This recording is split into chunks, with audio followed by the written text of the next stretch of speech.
ದೇವರೇ, ಒಳ್ಳೆಯ ಸಮಯಕ್ಕಾಗಿ ನಿಮಗೆ ಸ್ತೋತ್ರ ಮಾಡ್ತಾರೆ ಸ್ವಾಮಿ. ಈ ವಾರದ ಕರ್ತನೆ ಮೊದಲ ದಿವಸದಲ್ಲಿ ಸ್ವಾಮಿ ಅಪ್ಪ ತಂದೆ ಎಂಬುದಾಗಿ ಕರೆಯುವಂತ ಸ್ವಾಮಿ, ಈ ಪುತ್ರ ಭಾಗ್ಯವನ್ನ ನೀನು ನಮಗಾಗಿ ಕೊಟ್ಟಿದ್ದಕ್ಕಾಗಿ ನನಗೆ ಸ್ತೋತ್ರ ಅಪ್ಪ. ಯಾವುದಕ್ಕೂ ಗಣನೆಗೆ ಬಾರದಂತ ನಮ್ಮನ ಸ್ವಾಮಿ ನೀವು ಗಣ್ಯರನ್ನಾಗಿ ಮಾಡಿ ಕರ್ತನೆ, ಅರ್ಹತೆ ಇಲ್ಲದವರನ್ನ ಅರ್ಹತೆ ಉಳ್ಳವರಾಗಿ ಮಾಡಿ ಸ್ವಾಮಿ ಅಪ್ಪ. ತಿರಸ್ಕರಿಸಲ್ಪಟ್ಟಂತ ನಮ್ಮನ ಸ್ವಾಮಿ ಅಪ್ಪ ನೀನು ಆರಿಸಿಕೊಂಡು ಕರ್ತನೆ ಅಪ್ಪ, ಬೇಡವಾಗಿ ಬಿಟ್ಟಂತ ಕರ್ತನೆ ಕಲ್ಲನ್ನ ಮೂಲೆಗಲ್ಲಾಗಿ ನಿಲ್ಲಿಸಿ ಕರ್ತನೆ ಇವತ್ತು ನಿಮ್ಮ ಸಮ್ಮುಖದಲ್ಲಿ ಅಪ್ಪ ನಿಮ್ಮನ್ನ ಸ್ತುತಿಸುವಂತೆ, ಕೊಂಡಾಡುವಂತೆ, ಘನಪಡಿಸುವಂತೆ, ಮಹಿಮೆ ಪಡಿಸುವಂತೆ, ನಿನ್ನ ನಾಮವನ್ನು ಎತ್ತಿ ಕರ್ತನೆ ಆಡಿ ಅರಸಲಿಕ್ಕಾಗುವಂತೆ ಸ್ವಾಮಿ ನಮಗೆ ಕೊಟ್ಟಂತೆ ಈ ಮಹಾ ಕೃಪೆಗಾಗಿ ನಿನಗೆ ಸ್ತೋತ್ರ ಮಾಡ್ತೇವೆ ಸ್ವಾಮಿ ಅಪ್ಪ. ಕರ್ತನೆ ಒಂದು ಸಮಯ ನಮಗೆ ಕೊಟ್ಟಂತ ಆರೋಗ್ಯಕ್ಕಾಗಿ ಸ್ತೋತ್ರ, ನಮಗೆ ಕೊಟ್ಟಂತ ಆಯುಷ್ಕಾಲಕ್ಕಾಗಿ ಸ್ತೋತ್ರ, ನಮಗೆ ಕೊಟ್ಟಂತ ಸ್ವಾಮಿ ನೆಮ್ಮದಿಗಾಗಿ ಸ್ತೋತ್ರ, ನಮಗೆ ಕೊಟ್ಟಂತ ಒಳ್ಳೆ ಸಮಾಧಾನಕ್ಕಾಗಿ ಸ್ತೋತ್ರ, ನಮಗೆ ಕೊಟ್ಟಂತ ಕರ್ತನೆ ಒಳ್ಳೆ ಸ್ವಾಮಿ ವಾತಾವರಣಕ್ಕಾಗಿ ಸ್ತೋತ್ರ ಮಾಡ್ತೇನೆ ಸ್ವಾಮಿ. ನಮಗೆ ಕೊಟ್ಟಂತ ಸಮೃದ್ಧಿಗಾಗಿ ಸ್ತೋತ್ರ, ನಮಗೆ ಕೊಟ್ಟಂತ ಅಭಿವೃದ್ಧಿಗಾಗಿ ನಿನಗೆ ಸ್ತೋತ್ರ ಮಾಡ್ತೇನೆ ಸ್ವಾಮಿ. ಎಲ್ಲ ವಿಷಯದಲ್ಲಿಯೂ ಕರ್ತನೆ ನೀನು ನಮ್ಮನ್ನು ಆಶೀರ್ವದಿಸ್ತಾ ಬಂದಿದ್ದಕ್ಕಾಗಿ ನಿನಗೆ ಸ್ತೋತ್ರ ಮಾಡ್ತೇನೆ ಸ್ವಾಮಿ. ದೇವಾನಿಗೆ ಸ್ತೋತ್ರ ಕರ್ತನೆ ಅಪ್ಪ, ನೀನು ನಮ್ಮ ಜೊತೆಲಿ ಇರುವುದಕ್ಕಾಗಿ ನನಗೆ ಸ್ತೋತ್ರ ಮಾಡ್ತೇನೆ ಸ್ವಾಮಿ. ಆರಾಧನೆ ಭಾಗದಲ್ಲಿ ಅಪ್ಪ ನಿಮ್ಮ ದೈವ ಪ್ರಸನ್ನತೆ ನಮ್ಮ ಮಧ್ಯದಲ್ಲಿ ಚಲಿಸಬೇಕಾಗಿ ನನಗೆ ಸ್ತೋತ್ರ ಮಾಡ್ತೇನೆ ಸ್ವಾಮಿ. ಹೌದು ಕರ್ತನೆ ಅಪ್ಪ, ನೀನು ನಮ್ಮೊಟ್ಟಿಗೆ ಇದ್ದು ಕರ್ತನೆ ನಾವು ಹೇಗೆ ಆರಾಧಿಸಬೇಕಾಗಿದೆಯೋ ಅದನ್ನು ನೀವು ನಮಗೆ ತಿಳಿಯಪಡಿಸಬೇಕಾಗಿ ನಿನಗೆ ಸ್ತೋತ್ರ ಮಾಡ್ತೇನೆ ಸ್ವಾಮಿ. ಹೌದಪ್ಪ ಕರ್ತನೆ, ಒಂದು ಸಮಯದಲ್ಲಿ ಕರ್ತನೆ ಸಮರ್ಪಿಸಲ್ಪಟ್ಟಂತ ಕಾಣಿಕೆಗಾಗಿ ನಿನ್ನ ಸಂಪೂರ್ಣ ಪ್ರಾರ್ಥಿಸ್ತೇವೆ ಸ್ವಾಮಿ. ವಿಶೇಷವಾಗಿ ಕಾಣಿಕೆಯನ್ನು ನಿನ್ನ ಆಶೀರ್ವಾದ ಮಾಡು ಸ್ವಾಮಿ ಅಪ್ಪ. ಕರ್ತನೆ ಸಂತೋಷವಾಗಿ ಬಿತ್ತುವನ ಮೇಲೆ ಯೆಹೋವನ ದಯೆ ಇರುವುದು ಎಂಬುದಾಗಿ ಹೇಳಿದಿಲ್ಲ ಸ್ವಾಮಿ ಅಪ್ಪ. ನಿನ್ನ ಮಕ್ಕಳು ದೇವರ ರಾಜ್ಯಕ್ಕಾಗಿ ಕರ್ತನೆ ಅಪ್ಪ ಬಿತ್ತಿರುವಾಗ ಕರ್ತನೆ ಯೆಹೋವನಿಂದ ದಯೆ ಉಂಟಾಗ್ಲಿಕ್ಕೆ ಆಗುವಂತೆ ಸಹಾಯ ಮಾಡಿ. ಅವ್ರು ಮಾಡುವಂತ ಕೆಲಸದಲ್ಲಿ ದಯೆ ಉಂಟಾಗ್ಲಿ ಸ್ವಾಮಿ ದೇವರೇ. ಅವರು ಕರ್ತನೆ ಎಲ್ಲಿ ಯಾವ ಪ್ರಾಂತ್ಯದಲ್ಲಿ ಕರ್ತನೆ ಇರ್ತಾರೋ ಅಲ್ಲಿ ದಯೆ ಉಂಟಾಗ್ಲಿ, ಅಲ್ಲಿ ಮನುಷ್ಯರ ದಯೆ ದೇವರ ದಯೆ ಸ್ವಾಮಿ ಅಲ್ಲಿ ಕಾರ್ಯ ಮಾಡಲಿ ಎಂಬುದಾಗಿ ನಾವು ಪ್ರಾರ್ಥಿಸ್ತೇವೆ ಅಪ್ಪ. ವಿದ್ಯಾಭ್ಯಾಸ ಮಾಡುವಂತ ಮಕ್ಕಳ ಮೇಲೆ ಕರ್ತನೆ ಅಪ್ಪ ಯೆಹೋವನ ದಯೆ ಉಂಟಾಗಲಿ ಕರ್ತನೆ ಅಪ್ಪ. ಉಪಾಧ್ಯಾಯರುಗಳ ದಯೆ ಉಂಟಾಗಲಿ ಸ್ವಾಮಿಗೆ ಸ್ತೋತ್ರ ಮಾಡ್ತೇನೆ. ಪರಿಶುದ್ಧಾತ್ಮನೇ ನಿನ್ನ ಕರ್ತನ ಕೃಪೆಯಿಂದ ಮಕ್ಕಳನ್ನ ನಡೆಸಲಿ ಸ್ವಾಮಿ ಸ್ತೋತ್ರ. ಹಾಗೆ ಅವರ ಬ್ಯಾಂಕ್ ಅಕೌಂಟ್ಗಳನ್ನ ನಾನು ಬ್ಲೆಸ್ ಮಾಡ್ತಾ ಇದ್ದೇನೆ ಸ್ವಾಮಿ. ಅದು ಅಭಿವೃದ್ಧಿಯನ್ನು ಕಾಣಲಿಕ್ಕಾಗುವಂತೆ ಸಹಾಯ ಮಾಡು ಕರ್ತನೆ. ಯಾವ ಬ್ಯಾಂಕ್ ಅಕೌಂಟ್ ಕರ್ತನೆ ಮುಚ್ಚಲ್ಪಟ್ಟಿದೆ ಅದು ಪುನಃ ತೆರೆಯಲಿಕ್ಕಾಗುವಂತೆ ಯೇಸುವಿನ ನಾಮದಲ್ಲಿ ನಾನು ಬ್ಲೆಸ್ ಮಾಡ್ತಾ ಇದ್ದೇನೆ ಸ್ವಾಮಿಗೆ ಸ್ತೋತ್ರ ಕರ್ತನೆ. ಈ ತಿಂಗಳು ನೀವು ನಮಗಾಗಿ ವಾಗ್ದಾನವನ್ನು ಮಾಡಿದ್ವಿ ಸ್ವಾಮಿ. ಯೆಹೋವನು ನಮಗೆ ಸ್ಥಳವನ್ನು ಉಂಟು ಮಾಡೋಣ, ಅದರಿಂದ ನಾವು ಅಭಿವೃದ್ಧಿಯಾಗಿ ಹೆಚ್ಚುವೆ ಎಂಬುದಾಗಿ ಸ್ವಾಮಿ ಈ ವಾಗ್ದಾನವನ್ನು ನಿಮ್ಮ ಮಕ್ಕಳ ಮೇಲೆ ನಾನು ಮಾತನಾಡ್ತಾ ಇದ್ದೇನೆ. ಇದು ಸಂಪೂರ್ಣವಾಗಿ ಅವರ ಜೀವಿತದಲ್ಲಿ ನೆರವೇರಲಿ ಸ್ವಾಮಿ ಸ್ತೋತ್ರ. ಮುಂದಿನ ವಾಕ್ಯ ಭಾಗಕ್ಕಾಗಿ ನಿನ್ನ ಸಂಪದನ್ನು ಪ್ರಾರ್ಥಿಸ್ತಿದ್ದೇವೆ ಸ್ವಾಮಿ. ನಿಮ್ಮ ಶಿಲುಬೆಯಲ್ಲಿ ನಮ್ಮನ್ನು ಮರೆ ಮಾಡಿಕೊಂಡು ಮಾತನಾಡಿರಿ ಸ್ವಾಮಿ. ನಿಮ್ಮ ಸ್ವರಕ್ಕಾಗಿ ನಾವು ಕಾದಿದ್ದೇವೆ ಸ್ವಾಮಿ ಕರ್ತನೆ. ನೀನು ಸ್ವಾಮಿ ನಮ್ಮ ನಡೆಸಬೇಕಾಗಿ ಹೇಳಿಕೊಡ್ತಾರೆ. ಇವತ್ತು ನಮ್ಮನ್ನ ಕರ್ತನೆ ವಾಕ್ಯಗಳು ನಮ್ಮನ್ನ ಬಲಪಡಿಸ್ಲಿಕ್ಕಿದೆ, ಅದಕ್ಕಾಗಿ ಸ್ತೋತ್ರ. ತರ್ಜಮೆ ಮಾಡುವಂತ ನಿನ್ನ ಮಗಳನ್ನ ನಿಮ್ಮ ಕರಗಳಿಗೆ ಒಪ್ಪಿಸಿ ಕೊಡ್ತಿದ್ದೇನೆ. ನೀನು ಆಳ್ವಿಕೆ ಮಾಡಿ ನಡೆಸಬೇಕಾಗಿ ಯೇಸುವಿನ ನಾಮದಲ್ಲಿ ಪ್ರಾರ್ಥಿಸಿ ಬೇರೆಂದು ಕೊಡ್ತೇನೆ ತಂದೆ.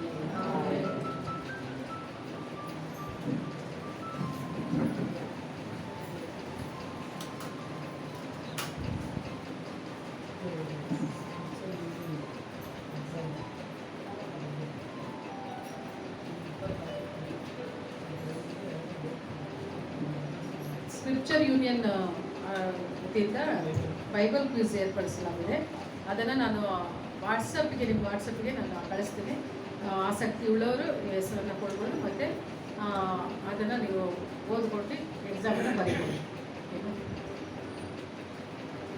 ಕರ್ತನ ನಾಮಕ್ಕೆ ಸ್ತೋತ್ರ ಉಂಟಾಗಲಿ. దేవుని పరిశుద్ధ నామమునకు మహిమ కలుగును. ನಾನು ಆರಾಧಿಸುವ ದೇವರು, నేను ఆరాధించే దేవుడు ಆತನು ఆయన ಬಹಳ ಬಹಳ ಒಳ್ಳೆಯವನಾಗಿ చాలా చాలా మంచి దేవుడైతున్నాడు. హల్లెలూయా హల్లెలూయా. ಈ ತಿಂಗಳಿನಲ್ಲಿ ಕರ್ತನ ನಮಗೆ ವಾಗ್ದಾನ ಮಾಡಿದ್ದಾನೆ. ఈ నెలలో ప్రభు మనకు వాగ్దానం ఇచ్చి ఉన్నారు. ಏನು ವಾಗ್ದಾನ ಮಾಡಿದ್ದಾನೆ? ఏమని వాగ్దానం ఇచ్చారు? ಈ ತಿಂಗಳಿನಲ್ಲಿ ఈ నెలలో ಆತನು ಹೇಳಿದ ఆయన చెప్పారు, మనుషులు ಯಾವ ಅಭಿವೃದ್ಧಿಯನ್ನ ఏ అభివృద్ధిని ಸಹಿಸಲಿಕ್ಕೆ ಆಗದೆ సహించడానికి కాకుండా ಮುಚ್ಚಿ ಹಾಕಿದ್ದಾರೋ మూసివేసి ఉన్నారు. ಆ ಕ್ಷೇತ್ರದಲ್ಲಿ ఆ ఒక క్షేత్రంలో నేను ನಿಮಗೋಸ್ಕರವಾಗಿ మీ కొరకు ಸ್ಥಳವನ್ನು ಉಂಟು ಮಾಡಿ స్థలమును కలుగజేసి ಅಭಿವೃದ್ಧಿಯನ್ನು ಕಾಣಲಿಕ್ಕೆ ಆಗುವಂತೆ అభివృద్ధిని చూసే విధంగా ರೆಹಬೋತನನ್ನು ನಾನು ತೆರೀತೇನೆ. నేను రెహబోతుని తెరవనైచున్నాను అని ఆమేన్. హల్లెలూయా. హల్లెలూయా. ಕೆಲವೊಂದು ಸಾರಿ కొన్నిసార్లు ಆ ಸೇವಕರೇ ಆಗಿರ್ಬೋದು, సేవకులై ఉండొచ్చు, ಆ ಸೇವೆಯ ಕ್ಷೇತ್ರದಲ್ಲಿ ಇರುವಾಗ సేవా క్షేత్రంలో ఉన్నప్పుడు ಅವ್ರು ಒಳ್ಳೆಯ ಬಟ್ಟೆಗಳನ್ನ ಹಾಕೊಳ್ಳುವಾಗ, వారు మంచి బట్టలను వేసుకుంటూ ಅವರು ఉన్నప్పుడు, ಚೆನ್ನಾಗಿ ಅನುಕೂಲತೆಯಿಂದ ಇರುವಾಗ వారు బాగా అనుకూలంగా ఉన్నప్పుడు ಮನುಷ್ಯರ ಆಲೋಚನೆಗಳು ಹೇಗಿರುತ್ತೆ ಅಂತಂದ್ರೆ, మనుషుల యొక్క ఆలోచనలు ఏ విధంగా ఉంటాయంటే, ಅಬ್ಬಬ್ಬಾ అబ్బాబా ಇವ್ರ ಹತ್ರ ಚೆನ್ನಾಗಿ ಹಣ ಇದೆ, మీ దగ్గర బాగా డబ్బు ఉంది, ನಾವು ಕೊಡುವ ಕಾಣಿಕೆಯಿಂದಲೇ మేమిచ్చే కానుకలతోనే ಶೈಲಾಕ ಒಳ್ಳೆ ಡ್ರೆಸ್ ಮಾಡ್ತಾ ಇದ್ದಾರೆ, శైలక మంచిగా డ్రెస్ ಅಂತೋಣ್ಣ వేసుకుంటుంది, ಒಳ್ಳೆ డ్రెస్ ಮಾಡ್ತಾ ಇದ್ದಾರೆ, అంతోని అన్న మంచి డ్రెస్ ನಾವು వేసుకుంటున్నారు, ಕೊಡೋ ಕಾಣಿಕೆಯಿಂದಲೇ మేమిచ్చే కానుకల ద్వారానే ಬಿಂದಾಸ್ ಆಗಿದ್ದಾರೆ మీరు బిందాస్ గా ಅಂತ జీవిస్తున్నారు ಹೇಳಿ అని చెప్పేసి ಕೆಲವು ಸಭೆಗಳಲ್ಲಿ కొన్ని సంఘాలలో ಏನ್ ಮಾಡ್ತಾರೆ ಅಂತಂದ್ರೆ, ఏం చేస్తారు అంటే, ಸೇವಕರಿಗಾಗಿ ಕೊಡುವಂತ సేవకుల కొరకు ఇచ్చే ಹಾಗಾದ್ರೆ ದೇವರಿಗಾಗಿ ಕೊಡುವಂತ ಕಾಣಿಕೆಯನ್ನ దేవుని కొరకు ఇచ్చే కానుకలను ನಿಲ್ಲಿಸ್ಬಿಡ್ತಾರೆ. వాళ్ళు నిలబెట్టేస్తారు. ಕಾರಣ ಏನ್ ಹೇಳ್ರಿ, కారణం ఏం చెప్పండి, ಅವ್ರು ಒಳ್ಳೆ ಬಟ್ಟೆಗಳನ್ನ ಹಾಕುವಂತದ್ದು ಅವ್ರಿಗೆ ಸಹಿಸ್ಲಿಕ್ಕೆ ಆಗ್ಲಿಲ್ಲ. వారు మంచి బట్టలు వేసుకోవడం వారు ಹಾಗೆ సహించుకోలేకపోతున్నారు. ಈಸಾಕನ ಜೀವಿತದಲ್ಲಿ ನಡೆಯಿತು. అదే విధంగా ఇస్సాకు యొక్క జీవితంలో కూడా జరిగింది. ಈಸಾಕನಿಗೆ ఇస్సాకుకు ಅವನು ಬಾವಿಯನ್ನ ತೆಗಿಸ್ತಾ ಇದ್ದಾನೆ, ఆయన బావిని తోడిస్తూ ఉన్నప్పుడు ಆದ್ರೆ అయితే ಜನರು ಬಂದು ಏನ್ ಮಾಡ್ತಿದ್ದಾರೆ, జనులు వచ్చి ఏం చేస్తున్నారు, ಅದನ್ನ ಮುಚ್ಚಿ ಹಾಕ್ತಾ ಇದ್ದಾರೆ. దాన్ని మూసివేస్తూ ఉన్నారు. ನೋಡಿ, చూడండి, ಒಬ್ಬ ಸೇವಕನ ಅಭಿವೃದ್ಧಿಯನ್ನ సేవకుల యొక్క అభివృద్ధిని ಯಾರು ನಿಲ್ಲಿಸ್ಲಿಕ್ಕೆ ಆಗೋದಿಲ್ಲ. ఎవరు నిలబెట్టడానికి వీలు కాదు. ನಾವು ಕೊಡುವಂತ ಕಾಣಿಕೆನು, మీరిచ్చే కానుకలను, ನೀವು ಕೊಡುವಂತ ಸಹಾಯನು మీరిచ్చే సహాయం నుండి ನಿಲ್ಲಿಸಿ ಬಿಟ್ರೆ నిలబెట్టేస్తే ಕರ್ತನು ప్రభువు ಆತನ ಏನ್ ಮಾಡ್ತಾನೆ ಅಂದ್ರೆ, ఆయన ఏం చేస్తారంటే, ನೀವು ಕೊಡುವಂತ ಸಹಾಯಕ್ಕಿಂತಲೂ మీరిచ్చే సహాయం కన్నా ಆತನು ಕೊಡುವಂತ ಸಹಾಯ ಇದೆಯಲ್ಲ, ఆయన ఇచ్చే సహాయం ఉంది ಅದು కదా, ಬಹಳ అది ದೊಡ್ಡದಾಗಿರುತ್ತೆ. చాలా గొప్పదిగా ఉంటుంది. ಮನುಷ್ಯನು ಏನ್ ಮಾಡ್ತಾನೆ ಅಂದ್ರೆ, మనుషులు ఏం చేస్తారంటే, ಆ, ಸೇವಕರ ಅಭಿವೃದ್ಧಿಯನ್ನ ನೋಡಿ సేవకుల యొక్క అభివృద్ధిని చూసి ತಕ್ಷಣನೇ వెంటనే ತನ್ನ ಕಾಣಿಕೆಯನ್ನ ನಿಲ್ಲಿಸಿಬಿಡ್ತಾನೆ. తమ కానుకలను నిలబెట్టేస్తారు. ದೇವರು ಏನ್ ಮಾಡ್ತಾನೆ, దేవుడు ఏం చేస్తాడు, ಓಹೋ ನೀನ್ ಮುಚ್ಚಿಬಿಟ್ಟಿಯಾ ಇದನ್ನ, ఓహో నువ్వు మూసేసావా దీన్ని? ಇದೋ ನನ್ನ ಮಕ್ಕಳಿಗಾಗಿ ನಾನು ತೆರೀತೇನೆ ಎಂಬುದಾಗಿ ఇదిగో నా బిడ్డల కొరకు నేను తెరవ చేస్తాను అని ಆತನು చెప్పేసి, ರೆಹಬೋತನ ತೆರೆಯ ಮಾಡುವ ఆయన ಆತನಾಗಿದ್ದಾನೆ. రెహబోతును తెరవ చేసే దేవుడు. ಹಲ್ಲೆಲೂಯಾ. ರೆಹಬೋತನ ತೆರೆಯುವಾಗ రెహబోతును తెరిచినప్పుడు ಅಲ್ಲಿ అక్కడ ಯಾರು ಜಗಳವಾಡ್ಲಿಲ್ಲ. ఎవరు పోట్లాడలేదు. ಆಮೇಲೆ ಹೇಳ್ರಿ, ಆಮೇಲೆ ನಾನ್ ಕೊಟ್ಟೆ, నేను ఇచ్చాను, ನನ್ನಿಂದಲೇ ಅಭಿವೃದ್ಧಿ, నా నుండి అభివృద్ధి ನಾನ್ జరిగింది, ಕೊಟ್ಟಿದ್ರಿಂದಲೇ నేను ಅವ್ರು ఇచ్చినందువల్లే ಒಳ್ಳೆ ಡ್ರೆಸ್ వారు ಮಾಡ್ತಿದ್ದಾರೆ మంచి బట్టలు ಅನ್ನೋ వేసుకుంటున్నారు ಮಾತೇ ಇಲ್ಲ. అనే మాటలే ఉండవు. ಆಲ್ರೆಡಿ ಎಲ್ಲಿದ್ದಾರೆ, ఎందుకంటే ఆల్రెడీ ఎక్కడ ఉన్నారు, ರೆಹಬೋತನಲ್ಲಿ రెహబోతులో వాళ్ళు ఉంటారు. ಹಲ್ಲೆಲೂಯಾ. హల్లెలూయా. ದೇವರು ಆ ರೀತಿಯಾಗಿ దేవుడు ఆ విధంగా ನಮ್ಮನ್ನ ಬ್ಲೆಸ್ ಮಾಡುವ మమ్మల్ని ಆತನಾಗಿದ್ದಾನೆ. ఆశీర్వదించే దేవుడే మనుష్యులు మనుషులు ಮುಚ್ಚಿ ಹಾಕ್ಲಿಕ್ಕಿದ್ದಾರೆ మూసివేయనంటున్నారు ಆಶೀರ್ವಾದವನ್ನು. ఆశీర్వాదములను. ದೇವರು ಇರುವಂತದ್ದು, దేవుడు ఉండేటువంటి ಮನುಷ್ಯರು ಯಾವುದನ್ನು ಮುಚ್ಚಿ ಹಾಕಿದ್ದಾರೆ, మనుషులు దేన్నైతే మూసివేసి ఉన్నారు, ಮನುಷ್ಯನು ಯಾವ ಆಶೀರ್ವಾದ ನಿನ್ ಲೈಫ್ ಅಲ್ಲಿ ಮುಚ್ಚಿ ಹಾಕಿದ್ದಾರೆ మనుషులు ఏ ఆశీర్వాదం అయితే నీ జీవితంలో మూసివేస్తూ ಅದನ್ನು ఉన్నారు, ತೆರೀಲಿಕ್ಕಾಗಿ దాన్ని తెరవడానికి ನಮ್ಮ ಕರ್ತನಾದ ದೇವರಿದ್ದಾನೆ. ఆమె మన ప్రభు యేసయ్య ఉంటున్నారు. ఆమె. ಹಲ್ಲೆಲೂಯಾ. హల్లెలూయా. ಅಂದ್ರೆ ಒಂದು ತಿಳ್ಕೊಳ್ಬೇಕು, అయితే ఒకటి తెలుసుకోవాలి, ಕರ್ತನು ನಮಗಾಗಿ ರೆಹಬೋತನ ತೆರೀತಿದ್ದಾನೆ. ప్రభు మన కొరకు రెహబోతును ಹೇಳಿ, ನನಗಾಗಿ ಒಂದು ರೆಹಬೋತ್ ಇದೆ. చెప్పండి, నా కొరకు ఒక రెహబోతు ఉంది, ಹೇಳಿ, ನನಗಾಗಿ ಒಂದು ರೆಹಬೋತ್ ಇದೆ. నా కొరకు ఒక రెహబోతు ఉంది. ఆమె. ಆಮೇಲೆ ಹೇಳ್ರಿ, ఆమెన్. ಗೌರ್ಮೆಂಟ್ ಇಂದ ಹಣ ಹಾಕ್ತಾ ಇದಾರಲ್ವಾ, గవర్నమెంట్ నుండి డబ్బు వేస్తూ ఉన్నారు. 2,000 ರೂಪಾಯಿ ಹಣ 2,000 రూపాయలు వేస్తూ ఉన్నారు. ಎಲ್ಲರಿಗೂ ಬರ್ತಾ ಇದೆ ಇದು. అందరికి వస్తుందా లేదా? ನೀವು ನೋಡಿದ್ರೆ మిమ్మల్ని చూస్తే ಬರ್ತಾ ಇಲ್ಲ ಅಂತ ಅನಿಸ್ತಾ ಇದೆ. రావడమే లేదేమో అనుకోవచ్చు. ಬಂದಿದೆ ತಾನೆ. వచ్చి ఉంది కదా. ನಾನು ಹೇಳ್ತೇನೆ, నేను అంటాను, ಈ ಒಂದು ಹಣ ఈ ఒక డబ్బు ಬರ್ತಾ ಇರೋಂಥದ್ದನ್ನ వస్తూ ఉండేదాన్ని ನಿಲ್ಲಿಸ್ಬೇಕು ಅಂತ ಹೇಳಿ నిలబెట్టాలి అని చెప్పి ಎಷ್ಟೋ ಜನ ಪ್ರಯತ್ನ ಮಾಡ್ತಾ ಇದ್ದಾರೆ. ఎంతో మంది ప్రయత్నిస్తూ ఉన్నారు. ನಿಜ ತಾನೆ. నిజమే కదా. ಇನ್ನೊಂದು 2 ವರ್ಷ ಹೋದ್ರೆ ఇంకొక 2 సంవత్సరాలు పోతే ಅದು ಒಂದ್ ವೇಳೆ ನಿಂತು ಹೋಗ್ಬೋದು. అది ఒకవేళ నిలబడి పోవచ్చు. ಅದು ಯಾವುದು ಅಂತಂದ್ರೆ, అది ఏది అని అంటే ಅದೊಂದು ಏಸೆಕ್. అది ఏసేక్ అనేది ಅದನ್ನ దాన్ని ಆ ಬಾವಿಯನ್ನ ఆ బావిని ಅದನ್ನ ಆ ಮನುಷ್ಯ ಮುಚ್ಚಿ ಹಾಕ್ತಾನೆ. దాని మనుషులు మూసివేస్తారు. ಆದ್ರೆ అయితే ದೇವರು ಏನ್ ಮಾಡ್ತಾರೆ ಅಂದ್ರೆ, దేవుడు ఏం చేస్తారు అంటే ಆತನು ఆయన ನಮಗೋಸ್ಕರವಾಗಿ మన కొరకు ಯಾರು ಮುಚ್ಚದಂತ ఎవరు ಒಂದು మూయనట్టి ಬಾವಿಯನ್ನು ಆತನು ತೆರೆಯುವ ಆತನಾಗಿದ್ದಾನೆ. బావిని ఆయన తెరిచే దేవుడై ఉంటున్నాడు. ಹಲ್ಲೆಲೂಯಾ. ఆమేన్, హల్లెలూయా. ಸಿದ್ದರಾಮಯ್ಯ ಇದ್ದಿದ್ರೆ సిద్ధరామయ్య ఉండి ఉంటే ಇನ್ನೊಂದು 5 ವರ್ಷ ఇంకా ఒక 5 2,000 సంవత్సరాలు ಬರ್ತಿತ್ತಲ್ಲ 2,000 వచ్చేది కదా ಅಂತ ನಾವು ಸಂತೋಷ ಪಡ್ತಾ ಇರ್ಬೋದು. అని మనం సంతోషిస్తూ ఉండొచ్చు. ಆದ್ರೆ ದೇವ್ರು ಹೇಳ್ತಾನೆ, అయితే దేవుడు అంటారు, ಸಿದ್ದರಾಮಯ್ಯನಿಗಿಂತಲೂ సిద్ధరామయ్య ದೊಡ್ಡ కన్నా ಆತನು ನಿನ್ನೊಳಗೆ ಜೀವಿಸ್ತಾ గొప్పవాడు ಇದ್ದಾನೆ. నీలో జీవిస్తూ ఉన్నాడు. ಆತನು ಯೆಹೋವ ಈರೆ ఆయన ಆಗಿದ್ದಾನೆ. యెహోవా ఈరే ಆತನು ఉంటున్నాడు. ಸರ್ವಶಕ್ತನಾದ ఆయన ದೇವರಾಗಿದ್ದಾನೆ. సర్వశక్తుడైన దేవుడై ఉంటున్నాడు. ಸಿದ್ದರಾಮಯ್ಯ 2,000 ಕೊಟ್ರೆ సిద్ధరామయ్య 2,000 రూపాయలు ನನ್ನ ఇస్తే ದೇವರು ಅದಕ್ಕೆ 4ರಷ್ಟು ಕೊಡ್ಲಿಕ್ಕೆ ಆತನು నా ಶಕ್ತನಾಗಿದ್ದಾನೆ. దేవుడు దానికి 4 అంతలు ఇవ్వగలిగిన ಸಮರ್ಥుడై ఉంటున్నాడు. ದೇವರ ವಾಕ್ಯ ಹೇಳುತ್ತೆ, దేవుని వాక్యం ನಾನು సెలవిస్తుంది, ನಿನ್ನನ್ನು 7ರಷ್ಟು ಆಶೀರ್ವಾದ ಮಾಡ್ತೇನೆ నేను ಎಂಬುದಾಗಿ. నిన్ను 7 అంతలుగా దీవిస్తాను అని అంటూ ఉన్నారు. ಆಮೇಲೆ ಹೇಳ್ರಿ, ಆಮೆನ್. ನೋಡಿ, ಒಂದು ಯೋಜನೆ ಬರುವಾಗ అయితే ఒక ప్రణాళిక వచ్చినప్పుడు ಒಂದು ಮನುಷ್ಯ ఒక మనుషుడు 1% ಆಶೀರ್ವಾದವನ್ನು ಕೊಡ್ತಾನೆ. ಮನುಷ್ಯ 1% ಆಶೀರ್ವಾದం ఇస్తాడు. ನಮ್ಮ ದೇವರಾಗಲ್ಲ. అయితే మన దేవుడు 7ರಷ್ಟು 7 ಎಂಬುದಾಗಿ ಹೇಳುವಾಗ 7 అని ಅದು చెప్పినప్పుడు ಪರಿಪೂರ್ಣತೆ ಆಶೀರ್ವಾದ ಎಂಬುದಾಗಿ ನೋಡಿ. పరిపూర్ణమైన ఆశీర్వాదం అని మనం ದೇವರ చూస్తున్నాం. ಪರಿಪೂರ್ಣತೆ ಆಶೀರ್ವಾದ ನಿಮ್ಮ ಲೈಫ್ ಅಲ್ಲಿ ಇಟ್ಟಿದ್ದಾನೆ. ఆమేన్. అయితే దేవుడు పరిపూర్ణమైన ఆశీర్వాదమును మీ జీవితం పట్ల ఆయన ఉంచి ఉన్నాడు. హల్లెలూయా. హల్లెలూయా. ಅದನ್ನ ನಾವು ಎದುರು ನೋಡ್ಬೇಕು. దాన్ని మనం ఎదురు చూడాలి. ಒಂದು ಸೇವಕರು ಮೆಸೇಜ್ ಕೇಳ್ತಾ ಇದ್ದಾಗ ಈ ರೀತಿ ಹೇಳ್ತಾ ಇದ್ರು. ఒక సేవకుల యొక్క మెసేజ్ వింటూ ఉన్నప్పుడు ఈ విధంగా చెప్తూ ఉన్నారు. ಈಗ ಇತ್ತೀಚಿನ ದಿನಗಳಲ್ಲಿ ఇప్పటి రోజు ఈ కాలంలో ಎಲ್ಲ ಮಹಿಳೆಯರ ಕಣ್ಣು ಎಲ್ಲಿದೆ ಅಂತಂದ್ರೆ అందరూ స్త్రీల కళ్ళు ఎక్కడ ఉన్నాయి అని అంటే ಮೆಸೇಜ್ ಅಲ್ಲೇ ಇದೆ ಅಂತ. మెసేజ్ లోనే ఉందంట. ಬಂತ ಹಣ, వచ్చిందా డబ్బు, ಬಂತ ಹಣ, వచ్చిందా, ಅಲ್ಲೇ ಇದೆ ಅಂತ. అక్కడే ఉందంట. ಆ 2,000 ರೂಪಾಯಿ ಮೇಲೆ ಕಣ್ಣಿದೆ. ఆ 2,000 రూపాయల మీదనే కన్నులు ఉన్నాయే తప్ప ಅದು ತನ್ನ ಸೃಷ್ಟಿ ಮಾಡಿದಂತ ಸೃಷ್ಟಿಕರ್ತನ ಮೇಲೆ ಕಣ್ಣಿಲ್ಲ. అయితే తను సృష్టించిన సృష్టికర్త మీద తన కన్నులు ఉంచడం లేదు అని అంటున్నారు. ಹೇಳದಾದ್ರೂ ಏನ್ ಮಾಡ್ತಿದ್ದಾರೆ ಅಂದ್ರೆ లేచిన వెంటనే ఏం చేస్తున్నారు, ಪಕ್ಕದಲ್ಲಿ ಹೋಗಿ పక్కన వెళ్ళి ನೀರಿಡಿವಾಗ ಹೇಳ್ತಾರೆ, నీళ్ళు పట్టేటప్పుడు అంటున్నారు, ಅಲ್ಲೋಗಿ అక్కడికి పోయి ನಿಮಗೆ ಬಂತ ಹಣ, మీకు వచ్చిందా డబ్బు, ಕರ್ತನು ప్రభు ಆ ಹಣಕ್ಕಿಂತಲೂ ఆ డబ్బు కన్నా ಅಧಿಕವಾಗಿ ನಿನಗೆ ಕೊಟ್ಟು ಆಶೀರ್ವಾದ అధికంగా నీకు ఇచ్చి దేవుడు ಕೊಟ್ಟ ఆశీర్వదిస్తున్నాడు. 2,000 ಉದ್ಧಾರ ಆಗ್ಲಿಲ್ಲ. వాళ్ళు ఇచ్చిన 2,000 రూపాయలు ದೇವರ ವಾಕ್ಯ ಹೇಳುತ್ತೆ, దేవుని వాక్యం ಉದ್ಧಾರವು అభివృద్ధి అనేది ಮೂಡಣದಿಂದಾಗಲಿ తూర్పు వైపు ಪಡವಣದಿಂದಾಗಲಿ ಬರುವುದಿಲ್ಲ. రాదు. ಉದ್ಧಾರವು ఆశీర్వాదం ಆಕಾಶಗಳನ್ನು ನಿರ್ಮಿಸಿದಂತ ఆకాశం ಯೆಹೋವನಿಂದಲೇ ಬರೋದು, ಕರಗಳಿಂದ నుండే వస్తుంది అని. ఆమేన్. ಹಲ್ಲೆಲೂಯಾ. ನಿಮ್ಮ ಹಣ ಎಲ್ಲಿಂದ ಬರುತ್ತೆ? మీకు డబ్బు ఎక్కడి నుంచి వస్తుంది? ಎಲ್ಲಿಂದ ಬರುತ್ತೆ? ఎక్కడి నుంచి వస్తుంది? ಎಲ್ಲಿಂದ ಬರುತ್ತೆ? ನನ್ನ ವಾಟ್ಸಪ್ಗೆ ಎಷ್ಟು ಮೆಸೇಜ್ ಬರ್ತಿದೆ ಗೊತ್ತಾ? నా వాట్సాప్ కి ఎన్ని మెసేజ్ వస్తున్నాయి? 7,000 జೊತೆಲಿ 2,000 రూపాయల జೊತೆಲಿ 5,000 బರುತ್ತೆ. 5,000 రూపాయలు కూడా వస్తాయి అని వస్తుంది. ಬಂತ ನಿಮ್ಗೆಲ್ಲ? వచ్చిందా మీ అందరికి? ಈ ತಿಂಗಳು 7,000 ಬರುತ್ತೆ ಅಂತ ಎಷ್ಟು ಜನ ಲೆಕ್ಕ ಹಾಕಿದ್ದೀರಾ? ಬಂದಿದೆ ಅಂತ ಅದು కొంతమంది లెక్క వేశారు 7,000 రూపాయలు వస్తాయి అని. ಒಂದು ತಿಳ್ಕೊಳ್ರಿ, ఒకటి తెలుసుకోండి, ನಾವು ಉದ್ಧಾರ ಅನ್ನುವಂಥದ್ದು మన అభివృద్ధి అనేటువంటిది ಕರ್ತನಾದ ದೇವರಿಂದಲೇ ಬರುವಂಥದ್ದು. ప్రభు యొద్ద నుండే వచ్చేదిగా ఉంది. ಆತನು ಶೂನ್ಯವನ್ನ ఆయన శూన్యాన్ని ಸಮೃದ್ಧಿಯಾಗಿ ಮಾರ್ಪಡಿಸಲಿಕ್ಕೆ ಶಕ್ತನಾಗಿದ್ದಾನೆ. సమృద్ధిగా మార్చగలిగిన సామర్థ్యం కలిగిన ಅಂತ దేవుడు ದೇವರು ఉన్నాడు. ನಮ್ಮ ಸಂಗಡ ಇದ್ದಾನೆ. అలాంటి దేవుడు మనతో పాటు ఉన్నాడు. ಆಮೇಲೆ ಹೇಳಿ, ఆమేన్. ಹಲ್ಲೆಲೂಯಾ. హల్లెలూయా. ಓಕೆ, ಇವತ್ತು ನಾವು ಆರಿಸಿಕೊಂಡ ವೇದ ವಾಕ್ಯ ఈ రోజు మనం ఎన్నుకున్నటువంటి దేవుని వాక్య భాగం ಯೆಶಾಯ యెషయా 58ನೇ ಅಧ್ಯಾಯ 58వ అధ్యాయం 11ನೇ ವಚನ. 11వ వచనం. యెషయా 58:11.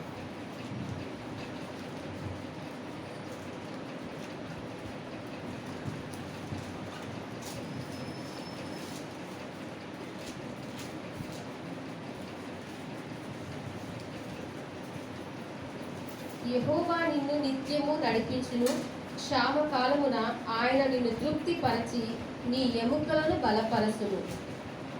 ಮತ್ತು ಯೆಹೋವನು ನಿಮ್ಮನ್ನು ನಿತ್ಯವೂ ನಡೆಸುತ್ತಾ ಮರುಭೂಮಿಯಲ್ಲಿಯೂ ನಿಮ್ಮ ಆತ್ಮನ ತೃಪ್ತಿಗೊಳಿಸಿ ನಿಮ್ಮ ಎಲುಬುಗಳನ್ನು ಸಸಾರ ಮಾಡುವನು.